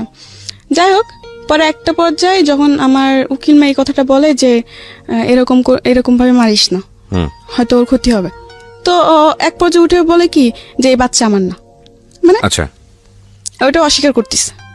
তো আমার রাগ উঠে গেছে, কি বললো এটা? পরে আমি বলছি আমি তুই টাঙ্গার করছি, আমি বলছি এটা তোর কি বাচ্চা না? বলছে না, এটা আমার বাচ্চা না। তো আমি বলছি বেশ ভালো, তোরও বাচ্চা না তো ঠিক আছে, এটার বাইচা থাকার কোনো অধিকার নাই। আমি এই কথা বলে মানে কান্না করতেছি, ঠিক আছে? তখন এই কথা ও শুনে পরে আমাকে মানে লাথি দিয়ে ফেলে দেয়। আচ্ছা। যার কারণে আমি মাথায় খুব আঘাত পাই, এমনকি শরীরেও খুব আঘাত পাই। আর মাটিতে ও আমাকে এমন ভাবে মারতেছিল, মানে কি বলবো, জাস্ট পা দিয়ে লাথি দিতেছিল। ওহো, এই প্রেগন্যান্ট থাকা অবস্থাতে? হ্যাঁ, এটা কোমরে, পেটে বা পিঠে, বুকে, মুখে, মানে যেখানে সে পারতিছে। আমি তো মাটিতে পড়ে গেছি, ঠিক আছে? যাই হোক, অনেক মারধর করে। পরে একটা পর্যায়ে ও একটা লাইট থাকে, মানে গ্রামে তো অনেক লাইট দিয়ে চলাফেরা করা হয় যেহেতু কারেন্ট নাই। তো একটা লাইটার ছিল ওর, স্টিলের, সিলভারের, ঠিক আছে? ওইটা দিয়ে আমার একটা মাথায় বাড়ি মারে। পরে আমি আর বলতে পারি, আমি সেন্সলেস হয়ে পড়ে যাই। ওহো, ঠিক আছে? পরে কি হয় না হয় তা আমি জানি না, ঠিক আছে? যখন আবার আমি চোখ খুলি তখন দেখতে পারি যে ও আমার মাথায় পানি ডালতিছে, ঠিক আছে? মানে আমার হাত পা মুছে দিতেছে, কান্নাকাটি করতেছে। আর এর মধ্যে আমার খুবই খারাপ অবস্থা হয়ে গেছে, ঠিক আছে? আমি প্রায় এই ঘটনার পরে আমি প্রায় 1.5 মাস অসুস্থ ছিলাম। আর এই ঘটনার পরে আমার বেবিটা নষ্ট হয়ে যায়। আচ্ছা। যাই হোক, নষ্ট হয়ে যাওয়ার পরে আমি তো অনেক অসুস্থ ছিলাম। এইসব খবর আমার মার কানে যায়, বাবার কানে যায়। তো আমার ফ্যামিলির থেকে আমাকে নিতে আসে, তো ওদিন আমাকে নিয়ে যায়, ঠিক আছে? নিয়ে যাওয়ার পর আমি প্রায় 1.5 মাস অসুস্থ ছিলাম, অনেক অসুস্থ হয়ে পড়ছি, ঠিক আছে? অসুস্থ হওয়ার পর 1.5 মাস পর আমি মোটামুটি একটু সুস্থ। তখন সে মেয়র চেয়ারম্যান নিয়ে আসে। তার কথা যে তার বাচ্চা নষ্ট করে ফেলছে আমি। ওহো, কিন্তু এটা আমি নষ্ট করি নাই, ওর বাচ্চা, বেসিক্যালি ওর আচরণের কারণেই হয়েছে। ওর আচরণের কারণে হয়েছে, কিন্তু ও পুরা দোষ আমাদের উপর ফেলতেছে যে আমরা নষ্ট করে ফেলছি, কিন্তু আসলে তো তা না। যাই হোক, এগুলো অনেক গ্যাঞ্জাম হয়েছে। ও মেম্বার চেয়ারম্যান আনলো, এটা আনলো, সেটা আনলো, অনেক কিছু আমাকে নিয়ে যাবে, ঠিক আছে? ওই ঘটনা পরে আমি আবার যাই ওর বাসায়, আবার যাই, সে একই আচরণ। সবাই কাছে বলছি, ঠিক আছে আমি যা করছি ভুল করছি, আমি আর এরকম করবো না। তো ওর উপর আমি আরেকবার বিশ্বাস করে আবার যাই। যাওয়ার পর সে একই আমার আচল করে, ঠিক আছে? যাক, পরে আবার চলে আসি। পরে আমি বলি যে আমি ওর কাছে আর যাবই না। তো আমার বাপ মাও বলে যে ঠিক আছে, একবার আমাদের কথা শুনে গেছোস, যখন ও ভালোই হয় নাই তো আর যাওয়ার দরকার নাই, তোর যেটা ভালো লাগে তুই সেটাই কর। তো আমি বলছি ঠিক আছে, আমি ওর সংসারে যাবো না, আমি ঢাকায় চলে যাবো। আচ্ছা। মানে ওই ঘটনার পর আমি আমার হাজবেন্ডের বাসায় যাইনি, আমি ঢাকায় চলে আসি। এরপরে ওর কি হয়েছে না হয়েছে, ও এখনো বেঁচে আছে কিনা তা আমি জানি না। ঢাকায় চলে আসি। ঢাকা চলে আসার পরে একটা বাসায় কাজ নিই আবার। তো বাসায় কাজ ছেড়ে আবার ওই যে বললাম হসপিটালে যে চাকরিটা, আচ্ছা, হসপিটালে একটা চাকরি নিই। আচ্ছা, ওই যে সেটা তো ব্যাকে আপনি বলেছিলেন হসপিটালে চাকরি নেন, এবং ওখানে চাকরি করতে করতে আপনার একটা ছেলের সঙ্গে পরিচয় হয়, মূলত মোবাইল চালাতে গিয়ে, ফ্ল্যাশব্যাকে গিয়ে আপনি যেটা বলেছিলেন। হ্যাঁ, এটা ওই মানে ছেলেটার নাম কি ছিল? ছেলেটার নাম রিয়াদ ছিল। আচ্ছা, রিয়াদের সঙ্গে পরিচয়। হ্যাঁ, তারপর? তো ওই যে বিয়ের পরে চলে আসলাম ঢাকায় এসে চাকরি করে, চাকরির শেষে ফোন কিনলাম, ফোনের মাধ্যমে ওই ছেলের সাথে আমার পরিচয়, রিয়াদের সঙ্গে পরিচয়। রিয়াদের সঙ্গে আমার পরিচয়। তো যাই হোক, এমনি আস্তে আস্তে ওর সাথে কথাবার্তা বলি। মানে ও আমার ওই সময়টা আমি খুব একা ছিলাম, আমার মন অতটা খারাপ ছিল যে তোর মনে হতাম যে কেউ দরকার যে আমাকে সামলাবে, বা কারণ যেমনই হোক আমার জীবন অনেক কিছু ঘটে গেছে। আচ্ছা, তো দেখতেছি ওকে আমি আবার সবকিছু বলছি, আমার যে আমার বিয়ে হয়েছে বা কিছু সবকিছু বলছি। তো আমাকে একটা কথা বললো কি, হ্যাঁ মানুষ জীবন হতেই পারে, এটা কোনো ব্যাপার না। ও আমাকে এই সাহসটা দিয়ে আমার মন জয় করে নিছে, যে ও আমাকে এতটা সাপোর্ট দিতেছে, মানে আমি ওর উপর একটা বিশ্বাস করতে শুরু করলাম। যাই হোক এমনি আস্তে আস্তে কথাবার্তা বলতে বলতে বলতে বলতে একটা পর্যায়ে ওকে ওকে অনেক ভাল লাগতে শুরু হলো আমার, ঠিক আছে। ওকে না দেখলে আমার ভাল লাগতো না, বা ওর সাথে কথা না বললে আমার ভাল লাগতো না, মানে অন্যরকম একটা অনুভূতি হয়ে গেছে ওর জন্য, জি ঠিক আছে। তো এমনি একদিন দেখা করলাম, এরপর আর একদিন দেখা করলাম, যাক পরিচয় হওয়ার পরে ওটাওয়ারি 2 দিন দেখা করলাম, কয়েকদিন পর পরে দেখা করছি। 2 দিন দেখা করার পরে আরেকদিন দেখা করতে গেছি, ঠিক আছে। তখন আমাকে বলে কি যে চলো আজকে তুমি আমার বাসায় চলো। আমি বলছি কেন, আমি বাসায় কেন যাব? বলে যে এমনি চলো না। আমি বলছি না আমি যাবো না। তা ও বলে কি আজকে তো তুমি আমার বাসায় না, তাহলে ভাববো যে তুমি আমাকে লাভই করো না, সবকিছু টাইম পাস করতেছো, আমাকে এরকম বলতো। আমি বলছি টাইম পাস মানে আমি তোমাকে সত্যি লাভ করি। বলছে না এটা প্রমাণ দাও। তো আমি বলছি আমি তোমার বাসায় যেতে যেটা প্রমাণ হয়ে যাবে, এটা কোন ধরনের কথা? আচ্ছা, ও বলে কি জানা, দুই তুমি আমাকে লাভ করো তাহলে চলো, আর দুই লাভ না করো তাহলে তুমি বাসায় যেতে পারো। আমাকে 2টা অপশন দিচ্ছে। আচ্ছা, তাও আমি বলছি আচ্ছা ঠিক আছে, যখন তুমি এটাই বলতেছো যে তোমার ভালোবাসার প্রমাণ দিতে তোমার সাথে তোমার বাসায় যেতেই হবে, আচ্ছা ঠিক আছে আমি তোমার বাসায় যাব। এটা বলে ও আমাকে নিয়ে বাসে উঠলো।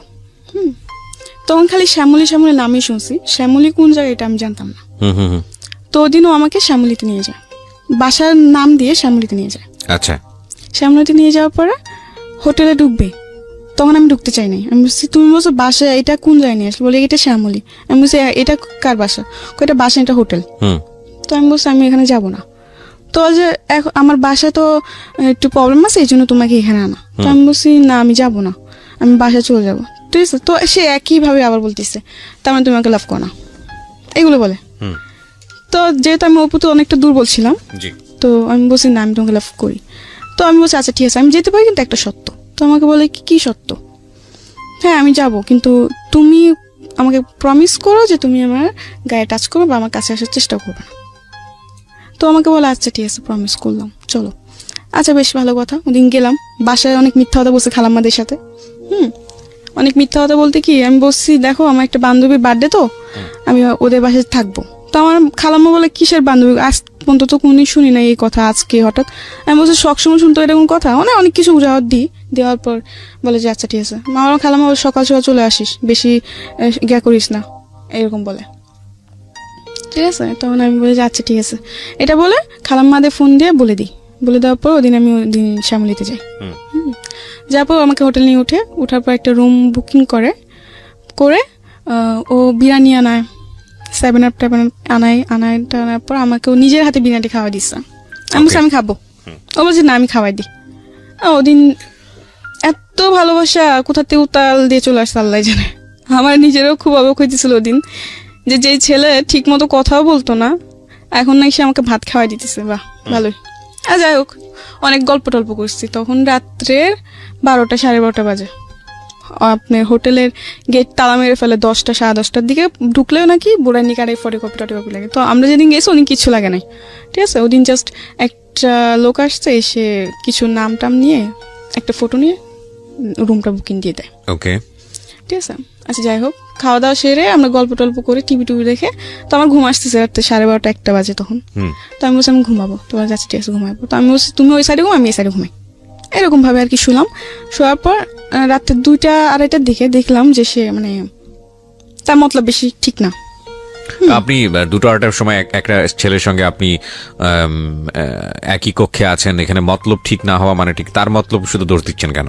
এটা তো দোষ না, আপনারও, কারণ আমি তো তাকে আগে থেকে বলে দিচ্ছি, ঠিক আছে। এখানে একটা পারসেপশনের ব্যাপার আছে। প্রথম কথা হচ্ছে যে আপনার বয়স অনেক অল্প, সেটা ঠিক আছে, কিন্তু আপনার অভিজ্ঞতার জায়গাটা তো অল্প না। এবং আপনি দেখেন প্রথম থেকেই আমি একটা জিনিস আপনাকে খেয়াল করেছি, আপনার অনেস্টি। প্রত্যেকটা বাসায় আপনি গেছেন, নিজের পরিবারে থাকতে ভালো লাগে না, কাজের জন্য গেছেন, যেখানে আপনি দেখেছেন অন্যায় আচরণ হচ্ছে আপনি সেখান থেকে চলে আসছেন। জি জি চলে আসছেন তার মানে ধরে নিতে হচ্ছে আপনার ইন্টেনশন ভালো ছিল, কিন্তু আপনি এটাও খুব ভালো করে জানেন যে একটা ছেলের সঙ্গে কিভাবে মিশলে সেই ছেলেটা আপনার সুযোগ নিতে পারে, অবশ্যই জানেন। অবশ্যই, তো জানার পরে আপনি যখন তাকে এরকম একটা কক্ষে আপনি তাকে নিচ্ছেন এবং আপনারা একসাথে স্টে করবেন, সেখানে আপনি আশা করছেন যে সে আপনার সঙ্গে ঋষি পুরুষের মতো আচরণ করবে। এটা কি মানে অন্যায়? এটা একটা এটা এটা এটা নিজের জায়গা থেকে বোঝা রাখি ঠিক থাকলো? এটা তো আপনার না, মূলত এটা আপনাকে আমার সায় বোঝা দিচ্ছেন। যায় থেকে ঠিক ছিল না দেখে তো আজকে এরকম। এক্স্যাক্টলি, সো আপনি এটাকে স্বীকার করতে হবে যে এটা আপনার হ্যাঁ, ভুল এটা ছিল। আমার ভুল, এটা আমার ভুল। কিন্তু Okay, ওদিন তারপর? আমি যে ওকে ওখান থেকে যে আমি ওর সাথে ঝগড়া করে বের হয়ে আসবো, এমনও কোনো পথ আমার ছিল না। যদি ওরকম যদি থাকতো আমি ওদিন সত্যি বের হয়ে আসতাম। ওকে, রাতে 2টা 2:30 তখন আমি না পাবো গাড়ি না না। আপনি একই সঙ্গে একটা রুমের মধ্যে আছেন মানে হ্যাঁ এখানে তো- না, ও আমার বিশ্বাসটা অর্জন করছে, ঠিক আছে। আমি মনে করি যে সবাই তো আর পৃথিবীতে খারাপ না, কেউ তো ভালো আছে। ঠিক আছে, বলেন তারপর। আপনার এরকম জায়গাতে যাওয়াটাই উচিত হয়নি, এখানে গিয়ে তাকে হ্যাঁ, টেস্ট আমার করার দরকার এরকম ছিল না। যাওয়াটা উচিত হয়নি। এটা আমি অপরাধ, নিজেকে দোষারোপ করি যে আমার একটা মিস্টেকের কারণে এরকম হয়েছে, ঠিক আছে। এটা আমি নিজেকে দোষারোপ দিই, এটা আমার দোষ, এটা কারো দোষ না। যাই হোক, পরে গেলাম, ও আমার সাথে অনেক মানে খারাপ আচরণ করে, ঠিক আছে। মানে ওর সাথে আমার কি বলবো। ঠিক আছে, আমরা বুঝতে পেরেছি বিষয়টা। তারপর কি? আচ্ছা যাই হোক, পরে ওদিন সকালে আমি খুব কান্নাকাটি করলাম যে তোমার উপর আমি এত বিশ্বাস করলাম আর তুমি এমন একটা কাজ করতে পারলা কি করে। বলে কি যে এটা তো স্বাভাবিক, এটা তো কিছু না, আর আমি তো তোমাকে লাভ করি এমনকি তোমাকে আমি বিয়ে করবো। আমাকে অনেক কিছু দিয়ে মানে আমার কান্না থামায়। তো ও আবার আমার খালাম্মাদের সাথে দেখাও করতে আসছে। আমার খালাম্মা অসুস্থ ছিল তো দেখা করতে আসছে, মানে অনেক কিছু ওদিন অনেক কিছু বুঝ দিল, ঠিক আছে। পরে ওরা অনেক কিছু কাজ করলো যেটা দেখে ওর প্রতি একটু হলে আমি বিশ্বাস হয়ে গেছিল যে না, ও যা করছে মানলাম ভুল করছে, হয়তো আমারও কিছু অপরাধ ছিল তার জন্য এরকম হয়েছে, কিন্তু এখন তো আমাকে ছাড়ে নাই, ও তো এখনো আমার সাথে আছে এবং কি আমরা বিয়েও করবো। আমি বেশ ভালোই। তাই আমরা দেখা যাচ্ছে কয়েকদিন পর পরে আমাদের যাওয়া হতো, ঠিক আছে। ও আমাকে 2 দিন আগে জানাই দিত, আমি ওরকম ভাবে বাসার থেকে মানে তৈরি হয়ে চলে যেতাম। আচ্ছা, এরকম উড়াউড়ি অনেকদিন চলতে থাকলো, ঠিক আছে। চলার পরে একটা পর্যায়ে আমার খালাম্মারা সন্দেহ করতে শুরু করে যে আসলে তুই কোথায় যাস, কার সাথে যাস। না এরপর আপনার রেগুলার এটা মেইনটেইন করছেন? হ্যাঁ হ্যাঁ, রেগুলার বলতে ধর মাসে 2-3 বার এটা হতোই। যাই হোক, পরে আমার খালাম্মারা বকাঝকা করে যে তুই তো আর আগে এরকম কোনোদিন এরকম করিস না, তাহলে এখন কেন করতেছিস।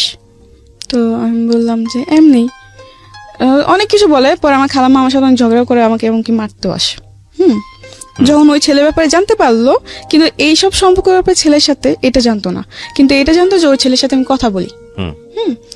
তো একটা পর্যায়ে আমার ফ্যামিলি যখন জানতে পারে, মানে আমার খালাম্মারা, যেমন আমার মামাতো ভাই, চাচা চাচা চাচা নাই, আমার জ্যাঠা আছে, যাই হোক আমার খালাতো ভাই, ওরা যখন জানতে পারে তখন আমাকে একটা কথা বলছে যে ওই ছেলে ভালো না, তুই ওই ছেলের সাথে কথা বলিস না, জীবনে তো অনেক কিছুই করছোস, অনেক কষ্ট তো দেখছোস, এখন আর ওর সাথে মিশিস না, ওর তো জীবনে ধ্বংস করে দেবো। আমাকে এইসব কথা আমি জানে না, ও এরকম কখনোই করবে না।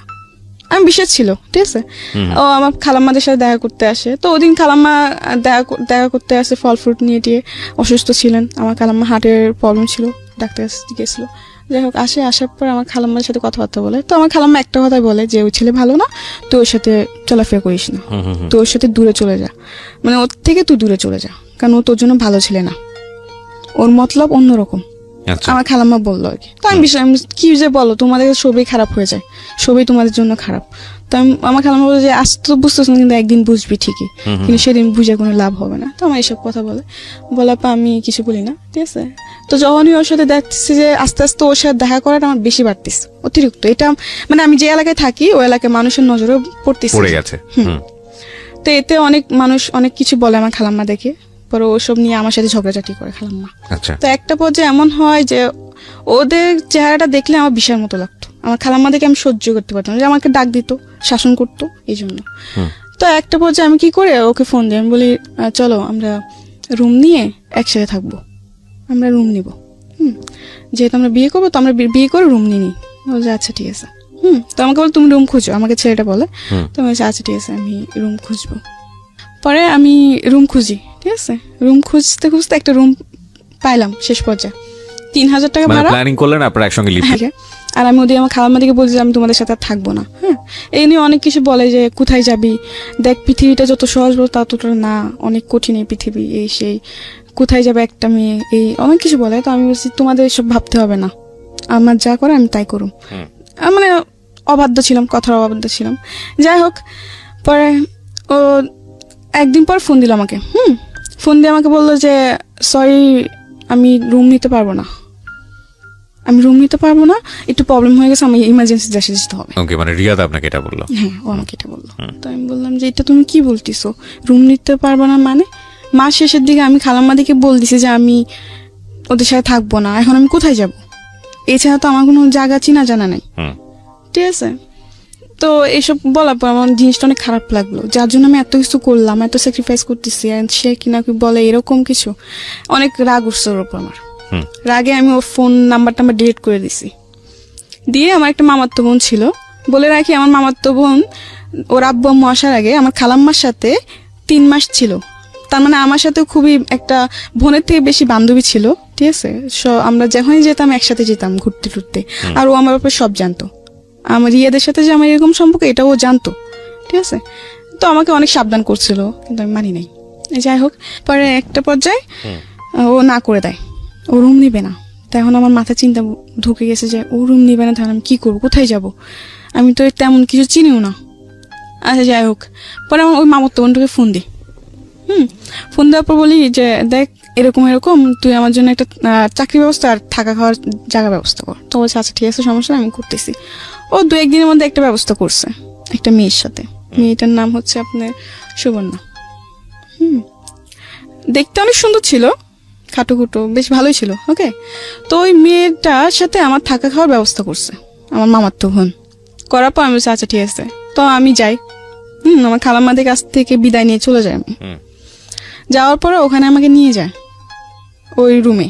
ঠিক আছে, তো রুমে গেলাম 1-2 দিন বেশ ভালোই। পরে জানতে পারলাম যে আরেকটা কথা বলে রাখি, আমার মামাতো বোনকে দিয়ে একটা ছেলের সাথে আমার পরিচয় হওয়ার পরে ওই ছেলে আর আমার মামাতো বোন আমাকে নিতে আসছে। আমি মোহাম্মদপুর লাগাত গেছি, ওখান থেকে ওরা আমাকে চরে নিয়ে যাবে, কারবাঙ্গি চরে।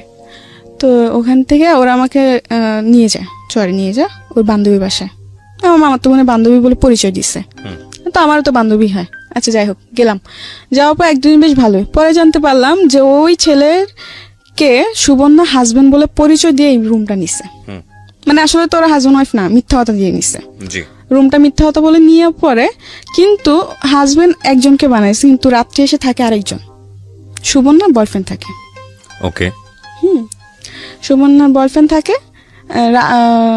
সুবর্ণার বয়ফ্রেন্ড প্রতিদিন রাত্রে চলে আসে, 11টা-12টার দিকে চলে আসে। ওরা সারা রাত জায়গা থাকে আর আপনার সারাদিন ঘুমায়। সুবর্ণা আবার এসব কাজ করতো সে। তো দেখা যাচ্ছে 1-2 দিন যাওয়ার পর দেখতে পারলাম একটা জিনিস, লক্ষ্য করলাম যে ও রাতে 2টা-3টা নয় বাসাতে বের হতেছে, আবার বাসায় আসতেছে।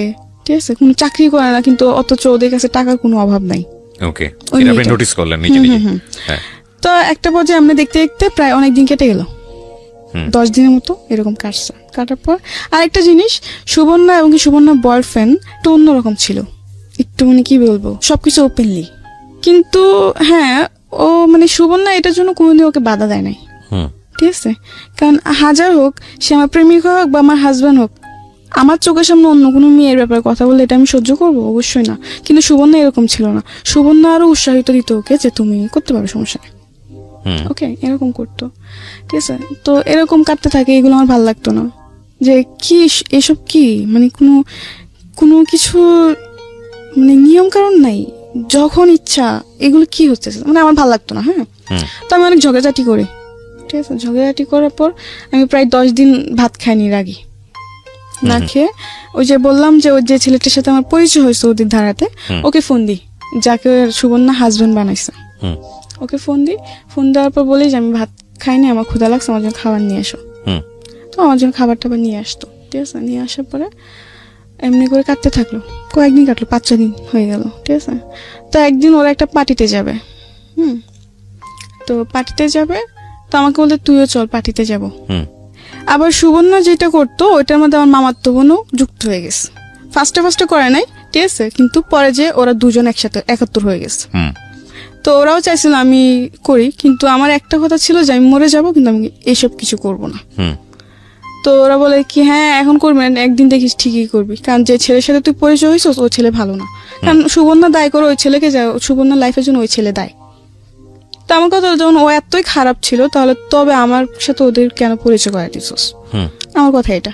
আমি বলছি ঠিক আছে, খারাপ না ভালো এটা আমি পরে দেখে নেব, তোদের কাছ থেকে আমার জানতে হবে না। এটা বলার পর ওরা বলে আচ্ছা ঠিক আছে একদিন বুঝবি। তো আমি বলছি আচ্ছা ঠিক আছে বুঝে নেব না, সমস্যা নেই।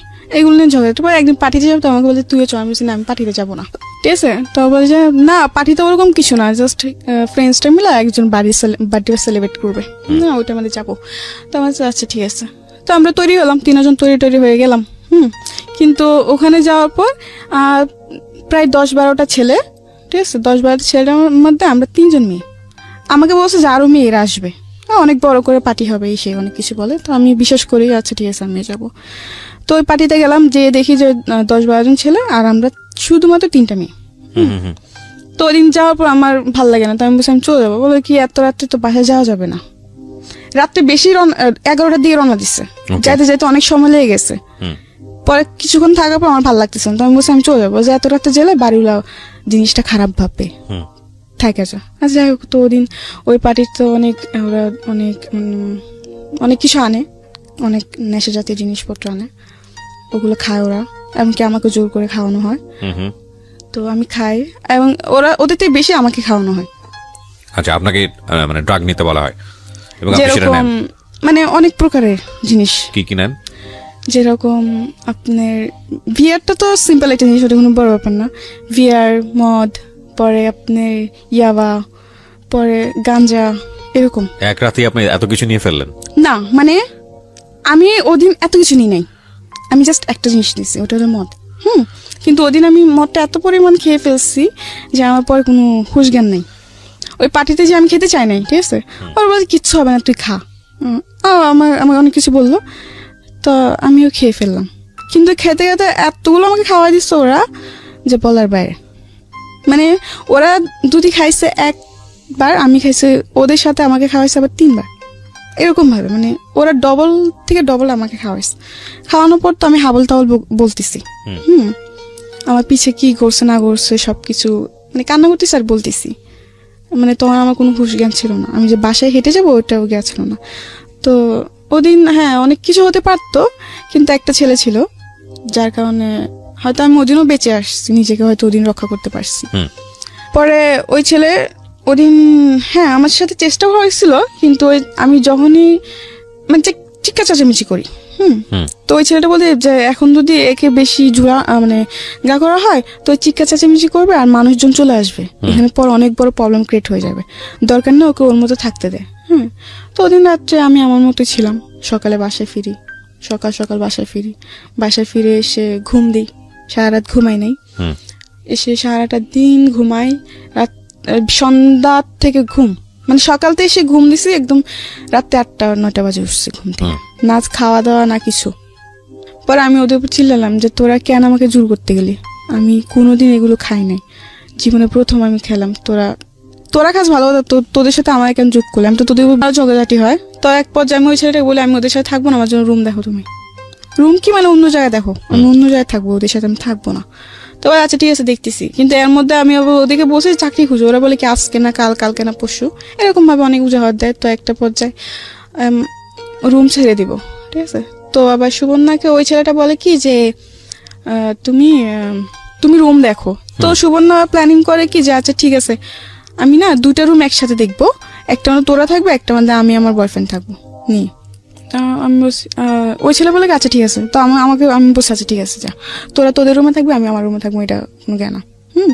ওরা বলে আচ্ছা। তো এমনি করে একটা পর্যায়ে ওরা রুম দেখে, রুমে অ্যাডভান্স দেয়, জিনিসপত্র নিয়ে চলে যায়, ঠিক আছে। আমাকে ওদিন ওই বাসায় একা রেখে যায়, মানে ওরা জিনিসপত্র নিয়ে চলে যায়, বাড়িগুলোকে পুরা ভাড়া দেওয়া হয় নাই, না দিয়ে ওরা রাত্রে 12টা বাজে সব জিনিসপত্র গুছিয়ে নিয়ে চলে গেছে।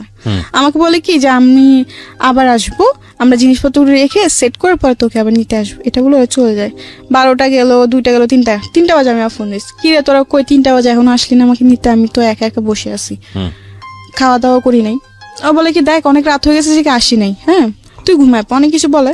পরে সকাল হয়েছে, আমাকে সকালে বলে কি সকাল ভোরে ভোরে রওনা দেবো। কেন?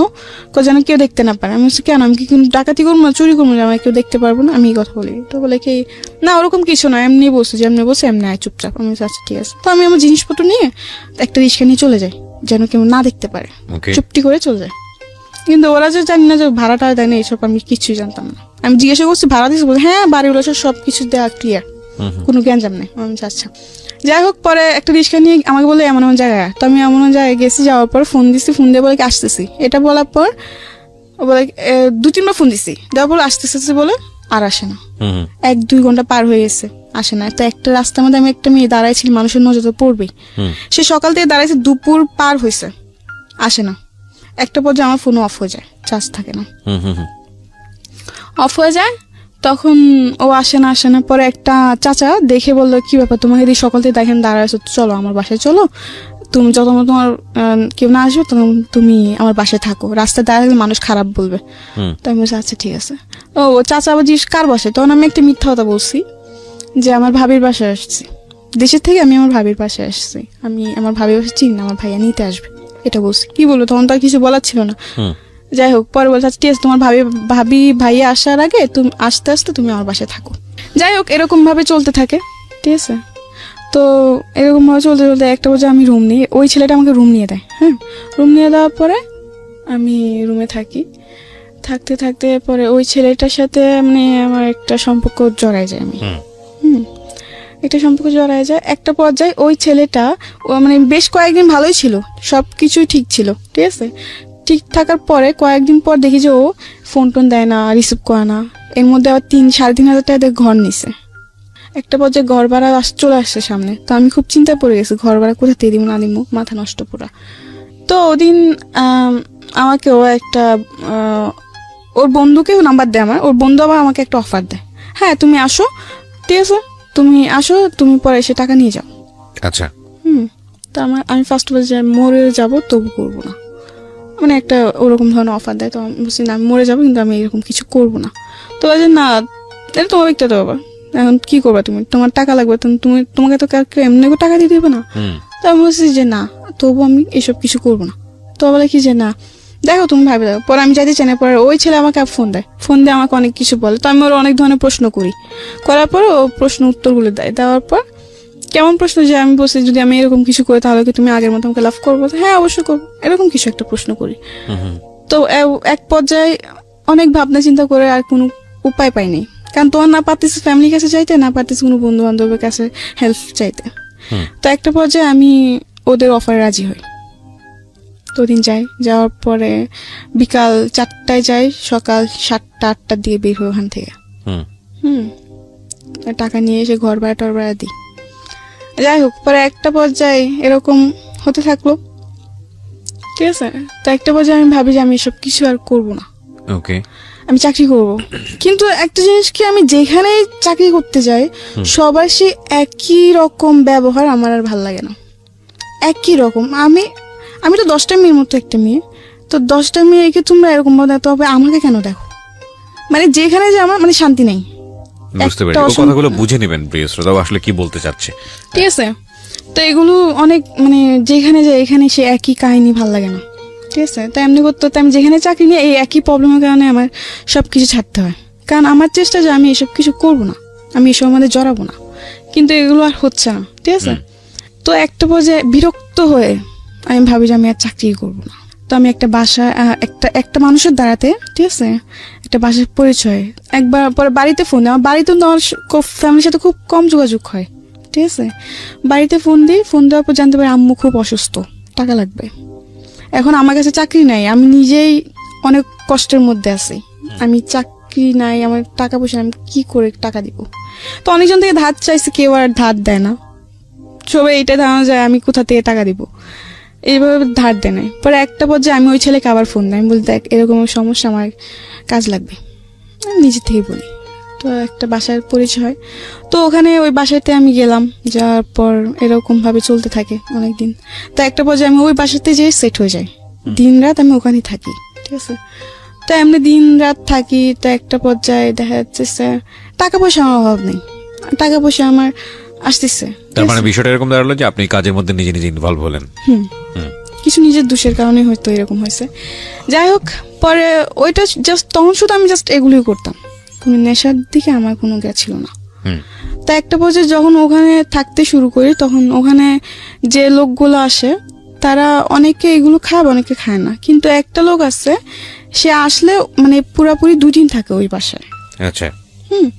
উনি আবার এগুলো খায়। যখন ও আসে তখন দেখা যাচ্ছে 50-60 পিস করে আনা হয় ইয়াবা 50-60 পিস, আরো বেশি আনা হয়। ঠিক আছে, তো দেখা যাচ্ছে যে ওখান থেকে আমার খাওয়া শুরু। আমি খেতে চাই না, আমাকে জোর করা হয় যে খা, কিচ্ছু হবে না, এগুলো কিচ্ছু না, এই সে অনেক কিছু বলে। হ্যাঁ, তাই আমি বলছি না, আমি এগুলো খাবো না। মানুষ শুনছে এগুলো অনেক খারাপ, এগুলো খাইলে নাকি এগুলোর প্রতি মানুষের নেশা হয়ে যায়। তো বলে কি যে না, এরকম কিছু না। তো ওদিন আমি খাই, যেদিন ফার্স্ট টাইম খাই ওদিনই আমি 3টা খাই। 3টা খাওয়ার পর আমি সারা রাত ঘুমাই নাই, 2-3 দিন আমি ভাত টাত খাইতে পারি নাই। এরকম একটা প্রবলেম হয়েছে এবার খাওয়ার পরে। ঠিক আছে, যাই হোক, ওটা তো জাস্ট এমনি খাইছি। পরে দেখতেছি মানে আমি যে বাসায় থাকতাম, এই বাসায় আবার একজন এটার সাথে খুবই মানে এটা ওর খেতেই হতো।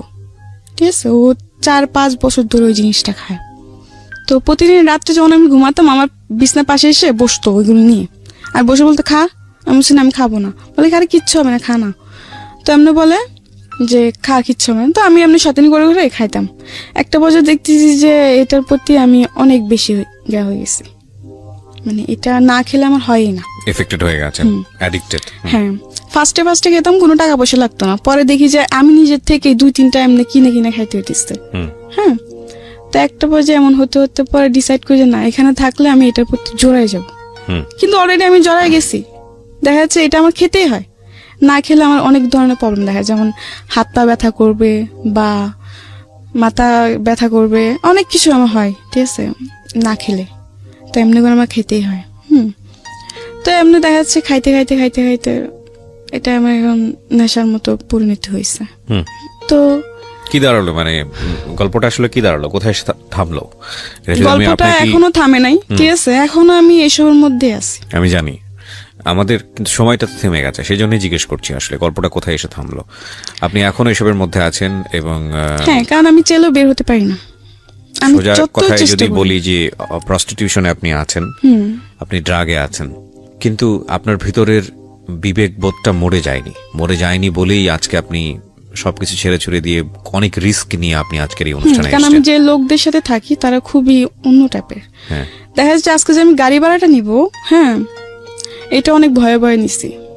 বেশি বাড়াবাড়ি করলে ওরা খুব খারাপ আচরণ করে, কারণ ওরা মানে ওই ঘরের যে ভাইয়াটা আর যে আপুটা দুজনই নেশা করে, হাজবেন্ড ওয়াইফ। হাজবেন্ড দুজনই নেশা করে। তো দেখা যাচ্ছে খুবই থাকে ওরা, মানে খুব কি বলবো, রুড। হ্যাঁ, অনেক মানে কিছু না হতে হতে চিল্লাপাল্লা মারধর এগুলো শুরু করে দেয়। তো আমার কথা কি জানেন, যে জীবনে আমি অনেক ভুল করছি। ঠিক আছে, আমার সাথে হয়তো আমিও আমার ভুলের কারণে এমন একটা জীবন আমি পাইছি, কিন্তু এখন বুঝি আমি যে আসলে এই জীবনটা কতটুকু কষ্টজনক। একটা যেটা হচ্ছে যে ভুল আপনি শুধু করেছেন তা বলবো না আমি, আপনার পরিবারও করেছে, সবকিছু মিলে আপনার দারিদ্র অবস্থা সবকিছু মিলিয়ে ভুলে ভরা একটা জীবন এবং 17 বছর বয়সেই ভয়ঙ্কর রকমের পরিণতি। এখান থেকে বের হয়ে একটা স্বপ্ন দেখেন না, সুন্দর একটা স্বপ্ন, কি একটা করবো, বাচ্চা, একটা পৃথিবীতে সংসার। যার হাতে ধরছি, ঠিক আছে, এই পথে আমি যার হাতে ধরছি সে শুধু নিজের স্বার্থটা দেখছে, নিজের সোজা স্বার্থটা। বাংলায় যদি বলি সেক্স ছাড়া অন্য কিছু বোঝে নেই। আমি একটু কনক্লুশনে আসতে চাই প্রিয় শ্রোতা। অবশ্যই ভয়াবহ রকমের ভাবে ভিকটিম যাদেরকে নিয়ে গণমাধ্যমে তেমন একটা কথা হয় না, এবং আপনারা দেখেছেন যে আমি সবসময় এদেরকে প্রিভিলেজ দেই বলার জন্যে। আমাদের সমাজে যখন একটা দুর্ঘটনা ঘটে, মেয়েদের দিকে আঙ্গুলটা অনেক চওড়া করে আমরা তুলি, ধরে নিই তারই দোষ। চলন বলন, সাজ পোশাক, লাইফস্টাইল সবকিছু থেকেই ঘরের মধ্যে কোনো একটা সমস্যা, মেয়েদের দিকেই আমাদের আঙ্গুলটা চলে যায়। এটা আমাদের সামাজিক পুরুষতান্ত্রিক সমাজের অন্যতম একটা দোষ আমি বলি। এবং আমরা যত শিক্ষাই নিই না কেন, যত উচ্চ শিক্ষাই নিই না কেন, আমরা কেন জানি আমাদের এই পরিবার থেকে পাওয়া, সমাজ থেকে পাওয়া এই শিক্ষা থেকে সহজে বের হতে পারি না, যে কারণে নারীরা বিভিন্নভাবে নির্যাতিত হয়, ঘরের মধ্যে হয়, ঘরের বাইরে হয়। এবং এটা এমন না যে আমি আপনাকে উপদেশ দিচ্ছি, এমন না যে আমি সাধু বাবা, বা এমন না যে আপনি যারা শুনছেন আপনার জীবনে এটা ঘটেনি। বিষয়টা এরকম না। বিষয়টা হচ্ছে এটা আমাদের সামাজিক বাস্তবতা, এটা কম বেশি সবার জীবনেই আছে। কিন্তু আমি আসলে এই সব বোধের বাইরে থেকে আজকের এই গল্পে একটা জায়গায় একটু থিত হতে চাই, একটা জায়গায় একটু ভাবতে চাই, এবং এই ভাবনার জায়গাটা স্প্রেড করতে চাই সকল অপরাধী মানুষের জন্য, সকল ভুল করা মানুষের জন্য, কিংবা যারা ভুল করেনি তাদের জন্য। সেটা হচ্ছে, দেখুন, একজন মানুষ যে ড্রাগ নিচ্ছে, যে জানে যে কাজগুলো অন্যায় হচ্ছে, তারপরও তার মধ্যে বোধ বেঁচে থাকে। বোধ বেঁচে থাকে এই কারণে যে সে ওখান থেকে এস্কেপ করতে চায়, সেখান থেকে ফিরে আসতে চায়, সে একটু হলেও নিঃশ্বাস নিতে চায়। একটা মানুষের মধ্যে যতক্ষণ বোধ বেঁচে থাকে, ওই মানুষের মনুষ্যত্ব মরে না, ওই মানুষের সম্ভাবনা মরে না। এবং এটা আমি বিশ্বাস করি মনে প্রাণে যে প্রতিটি মানুষই সম্ভাবনাময়। কারণ কেবলমাত্র পাগল যে, উন্মাদ যে, বদ্ধ উন্মাদ, তার ভিতরে বোধ মরে যায়। এছাড়া প্রত্যেকটা মানুষের মধ্যেই কম বেশি বোধ জেগে থাকে। যে মানুষটি খারাপ কাজ করে, যে মানুষটি অন্যায় কাজ করে, যে মানুষটি ভুল করে, আপনি যদি সেই ভুলের পেছনের ব্যাকগ্রাউন্ডটা জানেন, আপনি যদি এই অন্যায়ের পেছনের ব্যাকগ্রাউন্ডটা জানেন, আপনি যদি অপরাধের পেছনের ব্যাকগ্রাউন্ডটা জানেন, তাহলে তাৎক্ষণিক ওই অপরাধী মানুষের প্রতি যে আপনার যে প্রতিক্রিয়া, সেটা অনেকটাই চেঞ্জ হবে, বা চেঞ্জ হতে বাধ্য। আমি এই কথা এই কারণে বলছি, সোশ্যাল মিডিয়াতে আমরা সবাই অ্যাক্টিভ। আপনারা যারা শুনছেন, আমি ধরে নিচ্ছি 90% মানুষেরই ফেসবুক